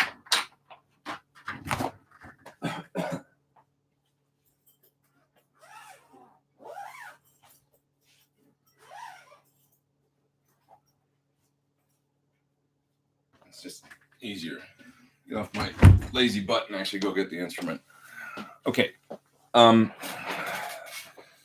Here we go. So this position is the bridge humbucker full on. This position is these 2 coils tapped, which I love and I use all the time. Obviously, to kind of mimic that Strat in that same position with the middle and the bridge pickup, or a telly kind of in the middle position.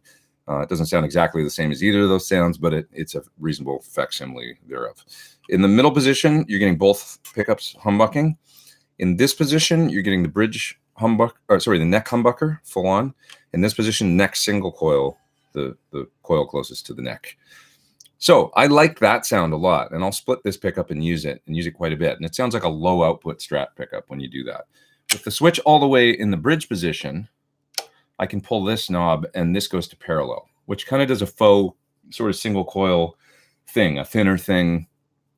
You know, Andy Wood calls that the redneck mod, like kind of putting a humbucker into parallel and sort of does a telly-ish thing, you know.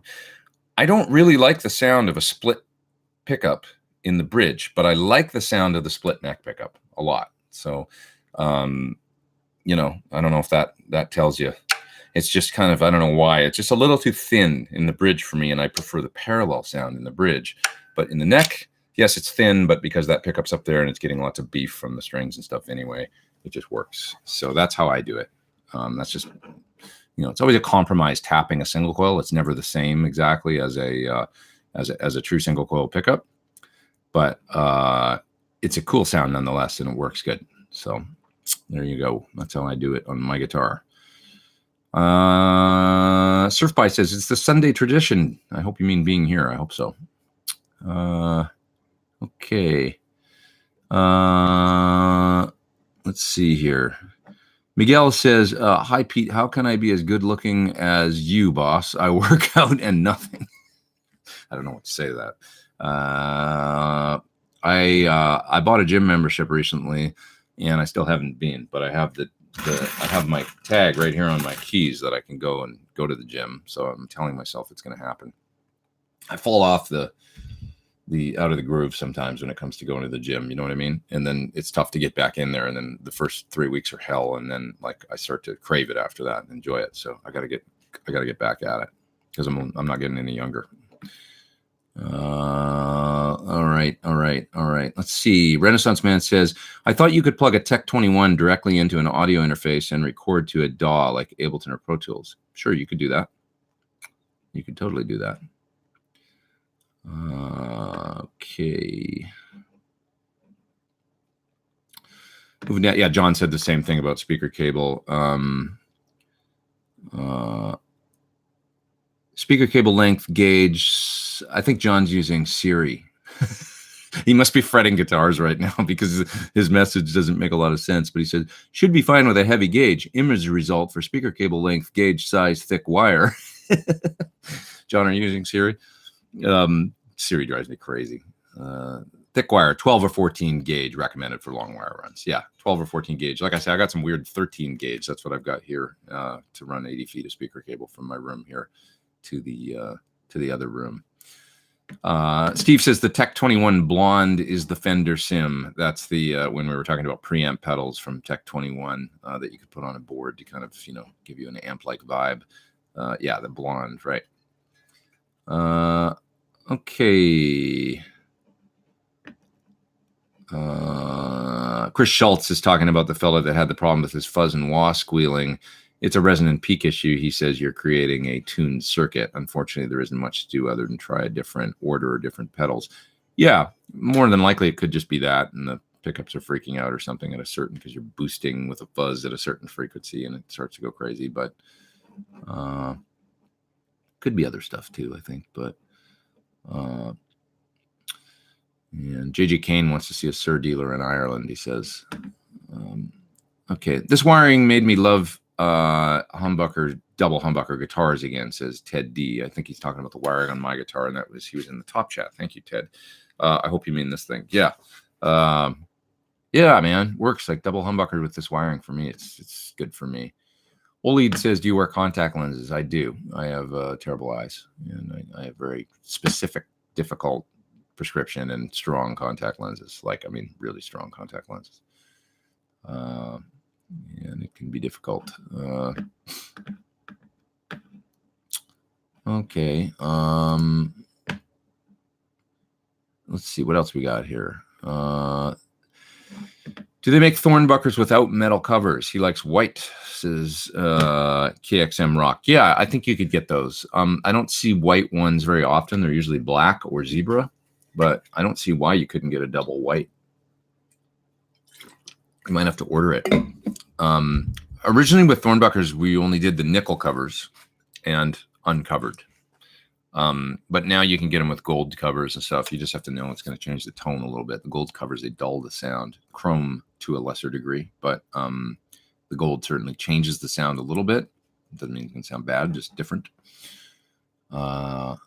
So originally the goal was with these nickel covers was what we liked about them was they really don't change the sound at all. And John actually did scientific experiments to nail down exactly what the cover does to the sound, and it turns out it does barely anything with this particular cover, whereas chrome a little bit more. It's going to basically what you might perceive as a loss of a little top end, and gold definitely does it more. Okay, let's see. Old Guy's Guitar Vlog says Thornbuckers are amazing, best sounding humbuckers I've heard. Thank you, sir. Yeah, I'm really happy people dig them. Okay, here's John's answer, which is really interesting, I think, about speaker impedance. As speaker impedance drops, lower gauge, heavier wire is needed to prevent degradation to damping factor, a measure of the amplifier's control over the position of the voice coil. Interesting. That's a detailed explanation there. So long story short, just keep the lower gauge, heavier speaker wire to maintain tone at long speaker cable runs, or really any runs. So just good thick speaker cable, heavy gauge speaker cable is preferable over thinner stuff, no matter what, I think.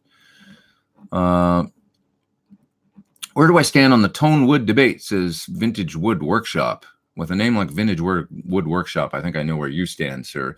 No, I'm a firm believer that wood affects the tone of the guitar in numerous ways and in totally obvious ways. And I believe that the design of if anybody's ever played a 335 through an amplifier compared to say a Les Paul through an amplifier, I mean, if wood didn't affect the tone and the design of the guitar, if it was all about the electronics, then those two guitars would sound the same, but they don't. A 335 has a very airy, springy, distinctly semi-acoustic quality to the tone. That is different than a solid body guitar. So then you could get into the different wood types and how that's affecting, but all that stuff gets into the pickup and affects the sound and the way that the strings vibrate. And, I don't know if it's the sound being picked up by the pickup or if it's the way that the string is resonating because of the wood and stuff like that being picked up by you know what I mean? John has a great perspective on this stuff and it's an endless discussion. Really, I'll tell you what, I did a video of some Suhr guitars for Vintage King. And so 2 classic S style, T style guitars. If you listen to the portion of the video with the 2 classic Ts, one has an alder body and a rosewood fingerboard, and the other one has a swamp ash body and a maple fingerboard. I play the exact same thing on both guitars with the exact same amp settings. And the differences between the 2 guitars should be apparent in the YouTube video. And it's exactly what you would expect if you believe in wood affecting tone, which is that the swamp ash guitar with the maple board has slightly scooped mids and kind of a springier, airier tone. And the alder body T with the rosewood board has more mids. Just does. And you can hear it in the video, and it's in a damn YouTube video. And I swear to God, if you can't hear it, then maybe it doesn't matter to you. But if you can hear it, then you're the type of person that probably can hear the difference in wood tone. And anybody go watch that video if you want. And, just search Pete Thorn, Suhr Guitars, Vintage King. And because it was a video I did specifically for Vintage King a number of years ago, maybe 4 or 5 years ago. And I think you can hear it on there. Let's see. Moving down.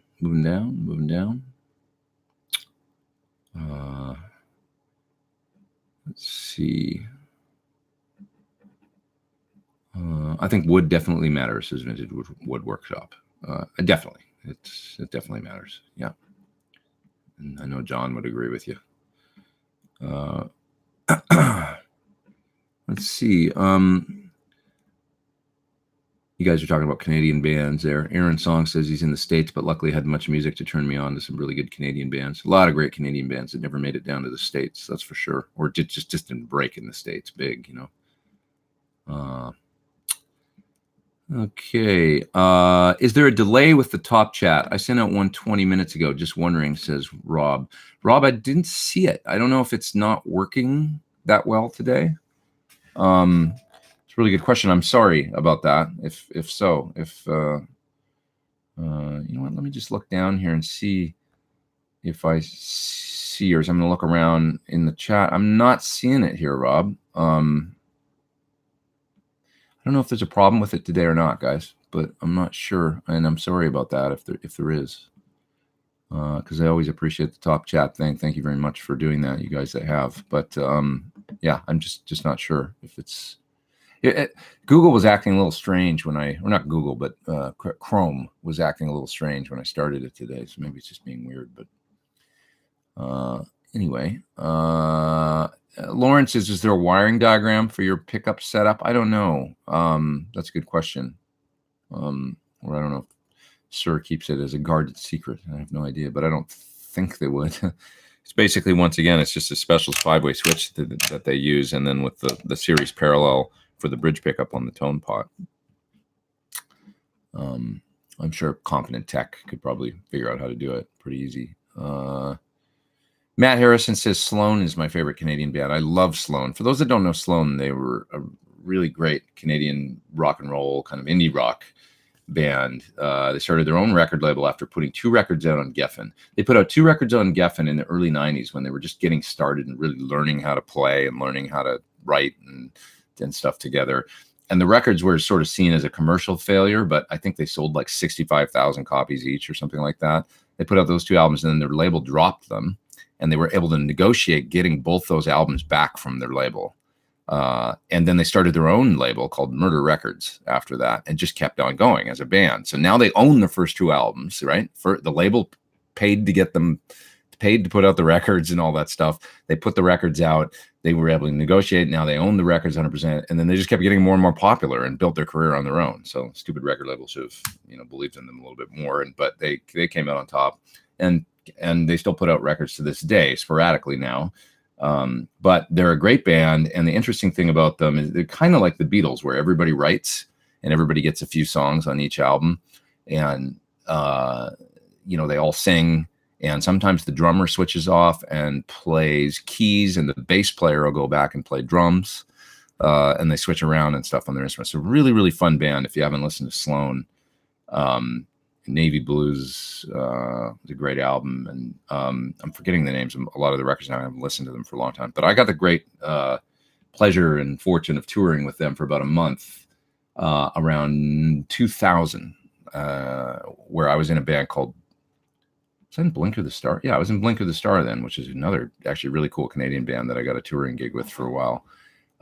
And we toured with Sloan for about a month. So I got to watch those guys play a lot and made friends with them and stuff. And it was a really cool, they're just a really, there's nothing not cool about Sloan. They're just like respected Canadian indie rock band that just great songs and did it for the right reasons, I think. And Ken is up in the top chat. Hi, Ken. He says, you recently bought a multi-effects pedal just to jump into it. Is there any layperson-friendly reading material on how and why of pedals? That's a good question.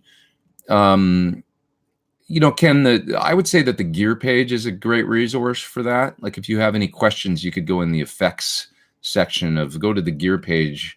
Is it .net? I think it's .net. And it's a forum. You can sign up there and you can ask questions like, how do I use the such and such effect in my multi-effect and to great effect? And people will respond back and hopefully be nice and not fight too much on there. But the forums are probably the best resource, honestly, because you're going to get a wide range of opinions and people that have the gear that you've got. You could ask questions on there, and you're always welcome to ask here as well. If I can be of any service. There's somebody else up in the top chat there. It's Steve. Hi, Steve. He says, Don at Sir sent me a wiring diagram for the Thornbuckers and was very helpful. That's great. They sound great in my modern, by the way. Awesome. Terrific. I'm glad you dig. Yeah, Don's a good guy, and he's generally a Don at sir.com. DON at sir.com he's a great resource for if you folks have questions about your sirs or things like that. Let's see. Moving down.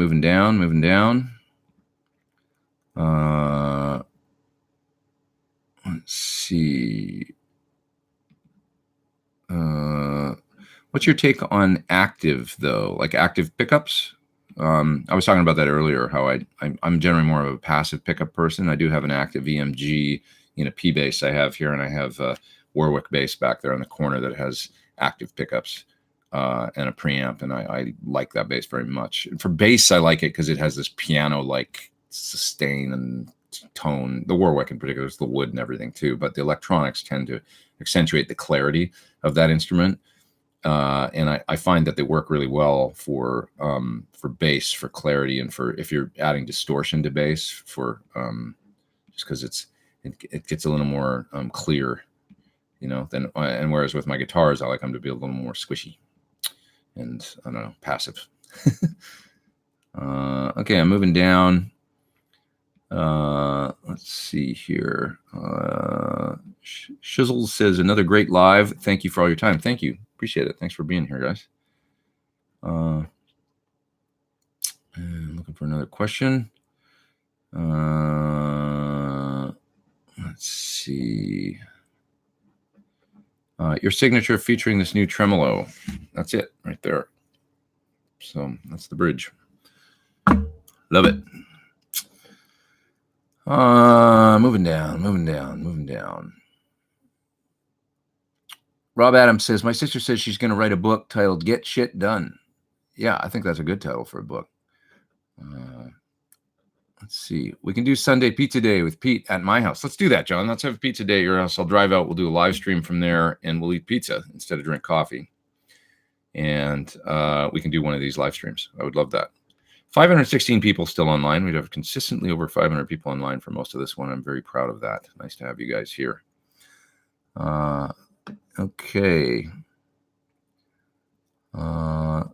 Let's see. Christopher Kroom's take on wood, tone wood, is that wood definitely matters. All my Les Pauls have been gutted and rewired with the same 50s wiring with the same new pots and pickups, and they still sound different from one another as far as bass, mids, and treble. Yeah, I agree. Like, you know, why else would you be able to put the same electronics in multiple guitars and they sound different, right? It comes down to wood for sure. This is a great question from Kevin. Do you print delay and reverbs when recording? And the answer is sometimes. I've kind of done demonstrations where I've run, you know, I think I had my pedal board a few weeks ago running into the front of the amp and stuff, and I showed when I use delay in front and what that sounds like as opposed to delay post. You know, like the tone of an echo going into an amp, a la Van Halen or Joe Walsh back in the day, or different things. You know, sometimes printing an effect, or Jimmy Page, you know, it's got a different sound when it's running in front of the amp and the amp's blowing up the delay a little bit. And or, you know, recently I did a video for a spring reverb. It was the Crazy Tube Circuit's White Whale. And if you listen to that, this tone I got with the baritone, which is distorted, it was running through that old Marshall back there. And I had the amp on about 5, so it's getting slightly crunchy. And the way the reverb blew up into the front end of the amp, you know, that's the only way you can get that sound is to print it, because you're running it into the amp. And it's got a certain tone, a certain, you know, effect running delay or reverb into the front of an amp. And of course, if you want that effect, you're going to have to print it. If you're talking about post, occasionally, and when I got the UA aux, I would start to print things more because I would dial up a delay or a bit of plate verb or something when I was playing a solo. And I even did this on my record, you know, occasionally. And it was like, well, that sounds great. Like, why don't I'll just print it, because if I dial up the sound and I'm not going to turn it off and then add it again later, it just makes more work later. And you gotta be kind of like, it's a commitment, obviously, when you're printing a delay or a reverb in the sound, you know. So you just have to know kind of when you're listening to it, like, don't go too overboard and don't go too. You're always okay to actually put a little bit less in, because you can always add more in your DAW or whatever later, right? Add a bit more of delay and verb and stuff. So I guess you're sort of safe in that way. Steven's up, but the answer is sometimes I will do it. It's a little bit less common for me to print it post. if it's post reverb and delay, like long delay on solos and stuff, sometimes I'll just wait till the mix. Steven's up in the top chat. Thank you, Steven. He says, any experience or thoughts in general on any of the new looper switchers like the Electro-Harmonic Super Switcher or the ED Swiss things? I don't know what those are. Sorry, I don't have experience with either of those yet. New looper switchers. This is like pedal switchers that Electro-Harmonics is making. I don't know they do. Mainly mine might have been all Musicom Lab for a long time now.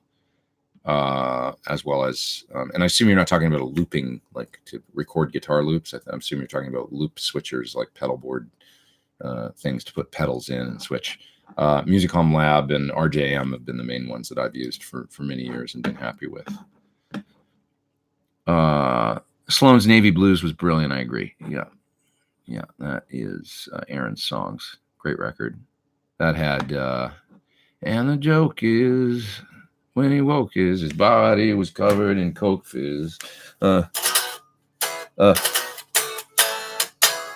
Hey, you've been around for a while. Admit that we were wrong. We'll admit that we're right. Hey, you. Yeah, I love that song.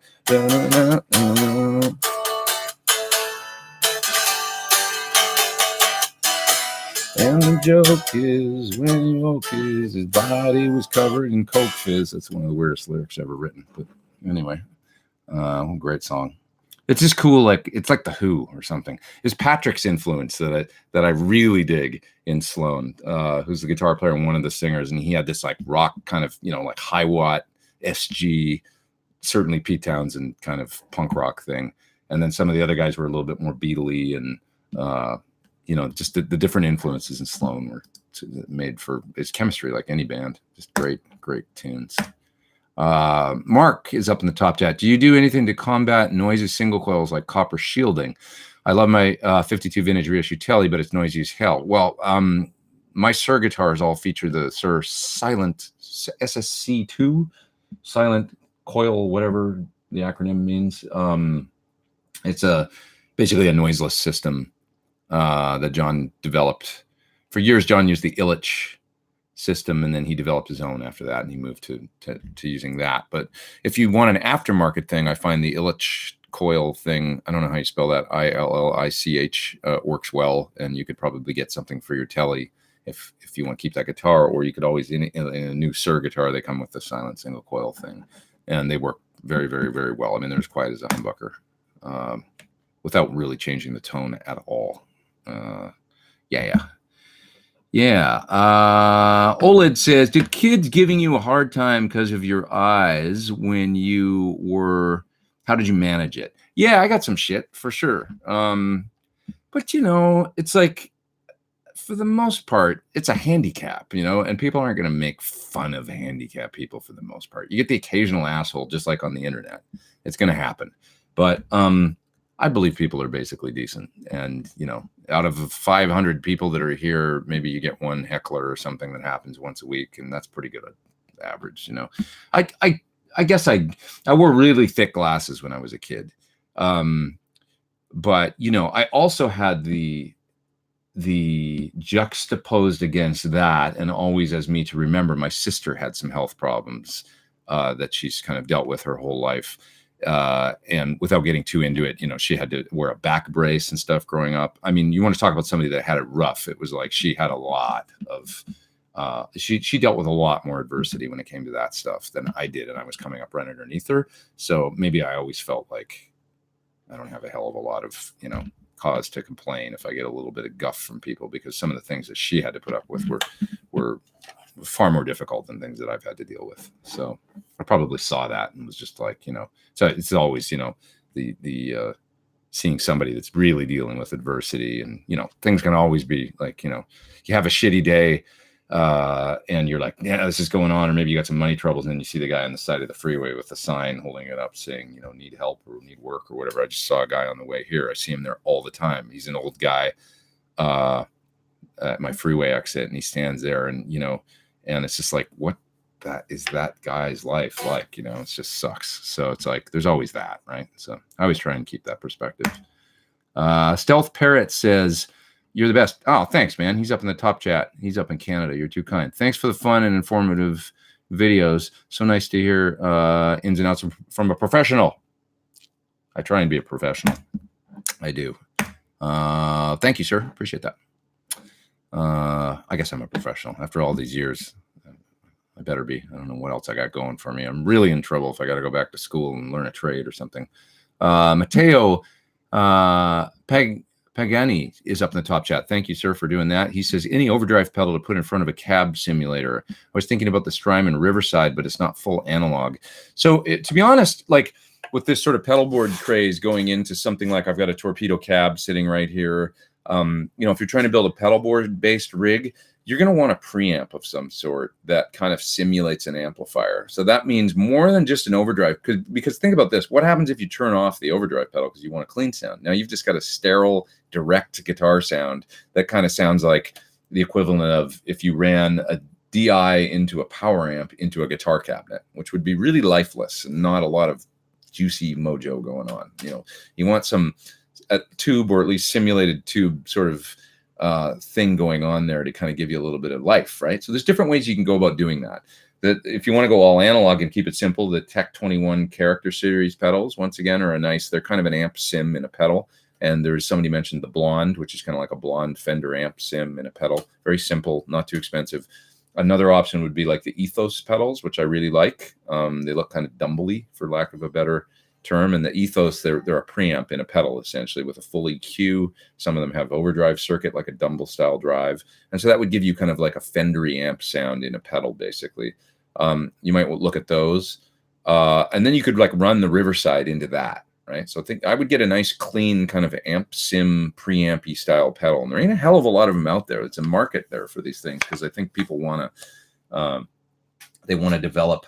It seems like with all the power amps, Seymour Duncan Power Stage 170, or like I was saying, the Electro Harmonics Magnum ones, the little power amps. So people are making these power amps for pedal boards, and then folks are buying overdrives and running them into them. It's like, well, that's kind of like running an overdrive into a clean power amp in a guitar cabinet. It's not, you're not getting the tone shaping there. So look at the Ethos, look at the Tech 21 stuff, and if there's anybody out there that's looking for a cool pedal to design, I would say it's kind of designing a guitar preamp in a pedal. Because there's just not that many of them. I can only come up with a few anytime people ask me this question. You know, and then people can mount it on a pedal board and you know, and go from there, add their drives and stuff like that. But you're going to want some of that tone shaping on the board, you know, and not just an overdrive pedal, because that's just a gain circuit that's going to give you, you know, grind no matter what. You want to be able to get some cool, clean sounds probably too, you know. So yeah, I'm giving away the keys to the pedal kingdom here. I think like cool 2-channel, you know, kind of amp in a pedal is something that could be designed out there with a clean channel and a dirty channel kind of designed to emulate an amp that folks could run a drive pedal in front of to get an alternate sound. And I mean, there is a couple of them out there, and it's a good one for sure. That I've done a demo of it, by the way, on my channel. Search Ethos on my YouTube, and you will find that. Okay, I'm once again way behind in the chat. I'm going to head down a little bit. Robert Baker had to leave. Sorry I didn't get to say bye to him. He's a good man. Vidar is up in the top chat. Thank you, sir. Hello from Norway. Love your channel. What's the name or model of the trem in your guitar? Is it available to buy? So I don't actually have any idea what Trev's doing with this tremolo as far as aftermarket sales. You'd have to search that out. But we've done you know, whatever, a deal or whatever to get a certain, you know, we want this on my guitar. I've been adamant, and John, I'd probably drive him crazy, but this is the bridge I want on my guitar. So they've gotten a whole bunch of them, and they're building my guitar with this particular bridge. Now, I don't know about ordering them for other instruments. I have no idea what's happening with that, to be honest. You'd have to hit up Wilkinson, but I love the bridge. There it is, and it rules, and you can do that, and it'll stay in tune really well. And it sounds like a Strat, and you don't have to cut off the ball ends, you know, and yet it's locking. So let's see. Todd wants to know, anybody in the chat, does anybody know Pete's favorite Canadian band or artist? I've got so many. The first one that came to mind was Kim Mitchell, but because I used to listen to him when I was a kid, and I just love Kim. He's a Canadian legend. Max Webster, Kim Mitchell. For those that don't know, Max Webster was a Canadian band. There was nobody in the band named Max Webster, but the lead singer was Kim Mitchell. They're a Canadian 70s band that was very unique, and it's like prog rock or something. I don't know. But listen to this, to songs like High Class and Borrowed Shoes, and A Million Vacations, and I don't know. I loved all that stuff growing up with it. But and they were extremely, like, almost like Zappa at times, like just really eclectic and weird and fun. And then Kim went on to have a solo career in the 80s that was much more sort of pop rock, like rock and guitar, but kind of pop. He had huge hits with songs like Patio Lanterns and stuff, which were very like, you know, kind of like almost like pop tinged rock songs, I guess. But he had a great song called Go for a Soda that was maybe his only song that really kind of broke in the States a little bit. I would occasionally maybe hear that on KLOS in LA. So Kim comes to mind as being, but there's so many great bands: Streetheart, Harlequin, Headpins. I don't know, so many great bands from Canada. Brian McLeod was one of my favorite guitar players. Brian Too Loud McLeod from the Headpins. He was like, the people thought of him as kind of the Canadian Eddie Van Halen. Really cool, great tone, unique rig. Played an old Strat into a Music Man amp, cranked. Like, really, that's why he was called Too Loud McLeod. And evidently, for some of the tones on that he got on record, he would run his rig, mic it, run it through a PA, and mic the PA, which is like the craziest thing I've ever heard. And that's the sound that you hear on some of the records. Somebody's texting me right now and saying you're missing your top questions. You know, there's something wrong with my top chat, guys, and so I really appreciate it, but that you're doing the top chat, but they are not showing up properly, I don't think, this week. So if that's the case, you know, I'm really sorry that I mean, I did get to somebody's Stealth Parrot there. Says, you're the best. Thanks for the fun and informative video. So nice to hear ins and outs from a professional. Okay, yeah, I'm getting texts about what to say. Somebody was asking in the top chat about, is my guitar available to buy? I'm maybe gonna just, it's Britt texting me and telling me that I'm missing my questions in my top chat. Keep telling me if I miss them, and then I'll, in a roundabout way here, I'll answer. Is my guitar available to buy? Yes, this signature guitar is available for order from any Sur dealer, and certain Sur dealers will have them in stock for sure. I think there's one of these actually right now up in Canada at what's the store in my hometown? Stang Guitars in Edmonton. So you'll find them for sure. I'm sorry if the top chat's not quite working right this week, though, guys. That is something beyond my control, and maybe she'll text me and tell me if I wants to know if the tremolo is available. I think I saw that. One is the tremolo available as a separate thing. Once again, you got to contact Wilkinson about that, whether or not the bridge is available as an aftermarket kind of thing, and is if he's got the stock to be selling them like that right now. I'm just not sure. Jarek says that he's heard Tim Pierce talk about, that's interesting, running 2 volume pedals where the first acts as a noise gate. Maybe you could experiment with something like that. I'm not sure what you guys are talking about, but that's interesting. Tim's a genius. And he does all kinds of cool stuff. Have I ever tried a Kerry Wright cabinet like Henderson or Landau? No, but I've seen them and heard about them. Kerry Wright is this guy that makes kind of, you know, boutique speaker cabinets in the LA area, and all the top guys like Landau and Scott Henderson and stuff use them. So, you know, they got to be good. I've heard nothing but good things about them, but I've never had the chance to try one, unfortunately. Those guys all know what they're doing far more than I do, though. So if Scott Henderson's using them and Landau, you know, probably a pretty good chance they're good. Other person says, thanks for doing these live streams. No, I think I saw that, Britt. I did answer that one. That was Stealth Parrot up in the top chat. Okay. What was your practice routine when learning how to play? Sorry. Pre got to learn these tunes for that show. Geez, I'm feeling like I need a glass of water all of a sudden. Coffee's not really working. Sorry. So I would sit and work a lot on learning songs. Mainly, it was a lot of like dissecting solos from people like Eddie Van Halen and Jimmy Page and Steve Vai and stuff like that. And many times I would use a 4-track recorder. And what I would do is record off my stereo cassette deck into the 4-track, and I'd record with the 4-track tape recorder at 3 3/4 IPS or whatever the speed was. And then I'd hit the switch down to 1 7/8 and drop it down an octave. And then I could learn the solos. So I can remember learning Van Halen solos and stuff that way.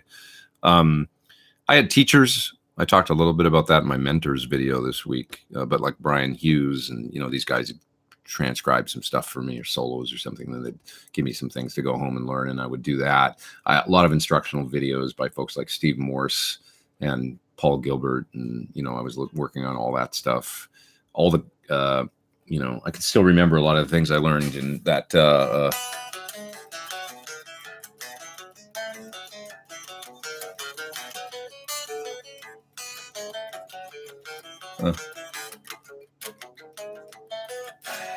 almost got it. It's like the Steve Morse thing I learned out of one of his magazine columns, in the Guitar Player magazine.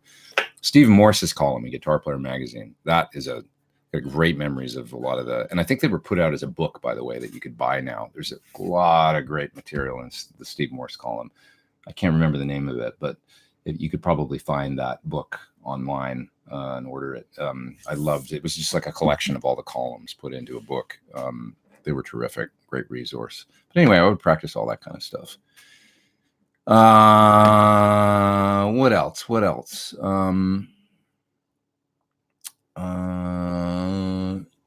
Yeah, Preston Smith saying he was bullied as a kid. He could see others have it worse and found less reason to complain.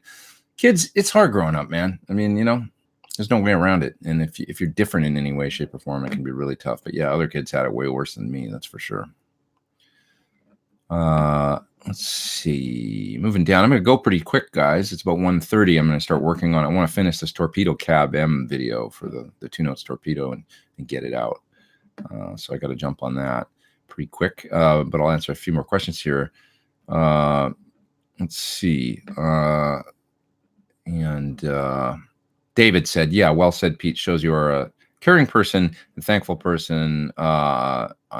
I know how you feel about having a relative with severe illnesses. Yeah, there's always like those juxtaposed, like against my issues. There's other people that have it way tougher than I did, just with a bum eye, Winston Churchill, I think, is asking John, sir, was Clapton a big gear or tech guy? You might be asking John that. I'm not sure if he's asking me.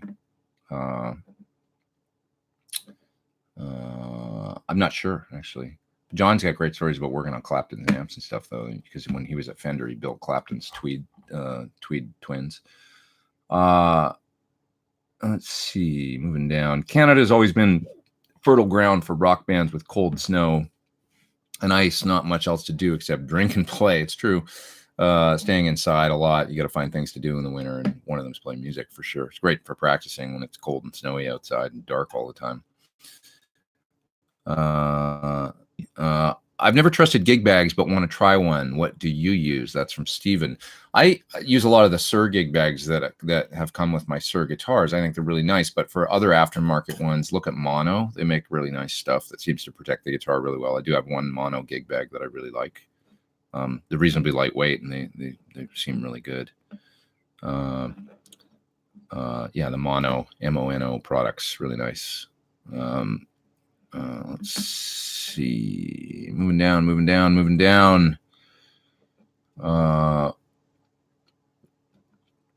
Let's see. L. Scott Music is asking John Suhr if he will ever join the Synergy lineup. I know we've talked about it with them and stuff, and whether or not it makes sense to do that. I suppose we won't rule out never. It's possible, I guess, right, John? Let's see. Looking. Oh, that was Vidar. I want to make sure I answered that because it was in the top chat. And Vidar from Finland. Sorry. Oh God, you're gonna give me shit about that, aren't you? Because you're from Norway, you're not from Finland. And I know the Scandinavian countries sometimes can be like the folks from Norway, although they probably all love one another, but the folks from Norway give shit to the Swedes and vice versa, and then Finland. But anyway, so Vidar, excuse me, you're from Norway, and I love Norway, by the way. I miss that place. been all over that country, all the way from Tromsø down to Kristiansand, and I love Norway. It's a great place. He says, love your channel. And what's the name model of the trem in your guitar, and is it available to buy? I might have answered this already. I'm not sure, but you were in the top chat, so I'll answer it again. It's the Wilkinson, and I'm not sure what he calls this model, but it's his new locking model with the saddles that lock the string under the saddle. And I believe he has every intention of making it available to buy. I'm just not sure if it is available yet outside of the ones that we're putting on my guitar. I have no idea. Yep, somebody needs to design that pedal board preamp, says Wise Guy, along with a great sounding dedicated headphone output. Looking at you, John, sir. Yeah, I'd love to have one, that was a Sir product. That would be great. And John would do it right, Absolutely. So cool preamp and a pedal for folks that want a pedal board based rig. And maybe you could use a little MOSFET power amp or something like that, the power cabinet. That'd be a great fly situation. Keep in mind, once again, I should give Thomas another plug, Blue Guitar, because he designed the Blue amp, which is a 4-channel amp on a pedal board. So there is one out there that's a full amplifier with power amp and everything built in. Thomas is a cool guy, a friend of mine in Germany, and he did a nice job on that thing.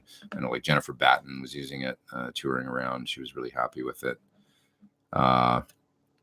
Pete, is the 2 Notes LeClean pedal tube preamp any good? That's the one I like, actually. The LeClean. I thought it sounded really pretty cool. Blue Guitar Amp 1 is the name. Brian Landreth says. Yeah, that's a good point. Victory preamp pedal. Okay, so yeah, and I do have some of the Victories here, the little pedal preamps. Well, they're not little, they're actually quite large, and I'm going to test some of those. So that's another one. I do have some here. There's one right over here. They're like an overdrive. The only thing is, this one's not really doesn't have like a clean channel, but I'm going to try and make it do that and see. But it's a pedal it's like a big tube overdrive pedal, really. This one's called the Sheriff Valve Overdrive, but maybe it's possible to get one channel quite clean. I'm just not sure yet. Okay, I'm going to go to the end of the chat, guys, and then I'm going to split here pretty quick because I got to run and work. But I really appreciate you guys all being here. John, sir, Pete Thorn, reason for going with an 1/8-inch headphone jack on the PT15. Any difference versus 1/4-inch internally or performance-wise? No difference. I think it had something to do with the headphone amp that we chose to use for it, but you'd have to ask Kevin Sir that. But an 1/8-inch, most pro headphones are 1/8-inch. If you look at like the Sonys, you always have to use those damn adapters to make them go to like quarter. Every pro headphone I have, none of them have 1/4-inch inputs. They've all got an 1/8, and then you got to use the adapter, which you always lose to go to the 1/4. iPhone headphones, 1/8-inch, right? So we were trying to think like, okay, headphone amp on the PT is going to be like guys plugging in, just practicing and stuff. So we thought, what are most headphones? Like, most headphones don't have a 1/4-inch input, or most headphones don't have a 1/4-inch output on them. It's always the 1/8-inch, these days. So we, and it saves space on the front panel too, and just keeps it a little more slick looking. Yeah. How did you find Sir? Can you play a Fender guitar on stage? That's a great question. John wouldn't care if I played a Fender guitar, I don't think. But so I have Fender guitars. I got my old Telly. It's sitting back there on the couch right there. And I got an old Strat. If I'm playing a vintage guitar, it's probably my vintage Telly or my vintage Strat. And I'd still use those guitars every day and use them all the time, and I love them. If I'm playing a new, American bolt-on neck style guitar, it's generally a Sir these days, and it's my signature model here, or a classic Sir Classic S. I don't, vintage guitars is one thing. I don't have a new Strat or a new Telly or anything like that. And for those types of instruments, I just look to John because he makes a beautiful guitar of that style in a new instrument with all the issues fixed. I always say John took the classic designs, from companies like Fender and stuff, and just fixed the problems, right? Like the neck, heel, right? It's got this lower profile and it's better, things like compound radius, things like locking tuners, the bridge, all the stuff that was wrong. Even the strap buttons are big, and you don't really need locks with these. I don't have locks on any Sir guitars because these just work. So all the issues are fixed, and that's what I love about Sirs. So, but yeah, the answer is I don't think John would care if I played a Fender once in a while. I borrowed a couple Fender guitars when I was going over to do Kiyoshi gigs in Japan, the fellow I play with in Japan. And, I couldn't bring a ton of gear on a couple fly dates and stuff. And so I would borrow instruments, and I ended up playing a newer Telly and a 53 telly that was loaned to me by the MD. Blasphemy, says John. He's still here. Great to have you here this whole time, John. But yeah, it's a thing where he makes such a beautiful guitar, and we've got the great thing about John, and he's here, so I'll tell you, I'll toot your horn, John. But basically, we became friends about 10 years ago, and I think the thing that I love about him is his attention to detail and quality is second to none. He's kind of obsessed with quality and doing things right, and I like nice things. I like things that work really well. Like, I'm not really into pawn shop guitars and stuff like that. I'll play them as a thing, but like as an instrument on stage, I like things that work well. I drive, a car that works well, that's really together and is like a well-designed. I have a thing for things that are design and like attention to detail. I love things that are done right and that are tight and, overbuilt and stuff. And John does that. And so when I met him, plus he's here in California doing it, and so he's close, and we just became friends. And it was like just a very natural thing to like want to use his equipment because he makes such great stuff. I'd try it, and you can have it's not a small company, but it's not a big company. So it's like you can go there and hang out with the guy that's doing it on a very high level and have a personal relationship with somebody like that. It's crazy. I mean, imagine like a kid from Canada thinking, keep in mind too, I remember seeing him in guitar magazines in the 80s, like in Guitar World or something. It was a profile of him talking about the guitars he was building. He was doing Pensa Sur back then, building guitars for Knopfler and all these people. And then so to get to meet this guy and then like, form a working relationship with him and a friendship and have a one-on-one ability to say, well, what about like this scale length, or what about using this wood, or what about, and it's with both guitar and amp design. I mean, it's like a dream come true for somebody like me. So it's just it's a no-brainer and just works, And I feel like as much as I love Fender, because I love Fender guitars, and and I've seen new Fender guitars that look great and play great, and I love them, but I'm never going to have that kind of personal relationship with somebody at a company like Fender. It's just too big. People come and go, who's the owner of Fender? I have no idea. Like who, you might meet somebody that's like a master builder there or something and have a relationship with them, but that's not like knowing the owner of the entire place and then being able to have that. So it's a really nice size company, I find, that makes products that ship all over the world, really high quality products, but yet it's small enough that I can have that one-on-one, connection with somebody, and we're just great friends. We just see eye to eye on a lot of things, and we fight about other things too. But I drive him crazy, but he's at bottom line, he's absolutely one of my best friends, and so it's a no-brainer to use gear that's made by him, and it's a good thing. And hopefully we brought some things like the Thornbuckers and these guitars and the amps and stuff. I think we're doing some good work. That once again, my role as a side guy or kind of a working man guitar player, I think that's helped. Maybe it's a unique role of being able to help design things that maybe a lot of people might be able to use, amps and guitars and pickups and things that a wide range of guitar players hopefully would help them in the pursuit of tone and getting the job done. So, okay. And with that, I think I'm going to split pretty quick here.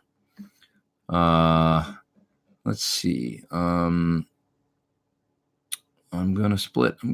Any more questions? Just right at the end.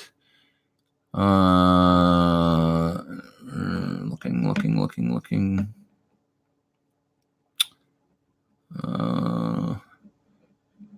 Inspired to Victory says, ages ago I played my friend's 65 Strat through my 70 Marshall Super Lead. It's a sound I'll never forget. Sir Guitars is the next level to that, I find.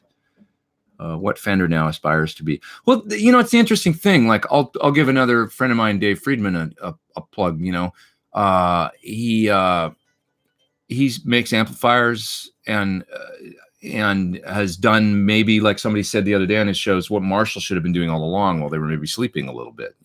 And he came along. I mean, he used to make an amp called the Marsha, and Marshall didn't like that, and so they said you need to change the name of that amp. And so he said, okay, I'll call it Friedman, and then took off, and now he's got a very successful amp company, making things that maybe they should have. It's like sometimes these big companies, they get the trick is to not get so big that you're not listening to your customer base and designing, and still innovating, doing things that they want, right? Sometimes to the smaller, if you're really talented and you're smaller, you can grow and come up quickly behind, I guess it's like that in any industry, it's like if I forgot about, like, I think about this all the time. It's like, there's always younger guys coming up behind me that are going to get my gigs if I don't still practice and innovate and come up with, there's going to be some other guy that's got time to practice because he doesn't have the overhead I do or whatever. And it's like, I need to, it's like not losing your edge, right? What's that LCD Sound System song? I'm losing my edge. Watch that video if you want to see a great video. I'm losing my edge. I love that video. But I was there. CBGBs. One of my favorite songs. Okay. Anyways, all right, you guys. That was a lot of fun this week, and thanks for being here. I'm really sorry once again if the top chat, if I missed any of you that went and did that, and for some reason it was screwing up. I'm just not sure. But hopefully I got everybody that was in there, and I'm sure it's just a 1 week glitch, Google, YouTube glitch. And so you guys have a great week, and another video coming out this week for if you want to be a pro musician. So you want to be a pro musician on Wednesday. There'll be another one coming out, as well as I got to get at least, my goal is 3 demo videos done this week for some different things, including the 2 Notes Cab M and some other cool stuff coming. Okay. I'll talk to you guys soon. Over and out. Have a great rest of your Sunday.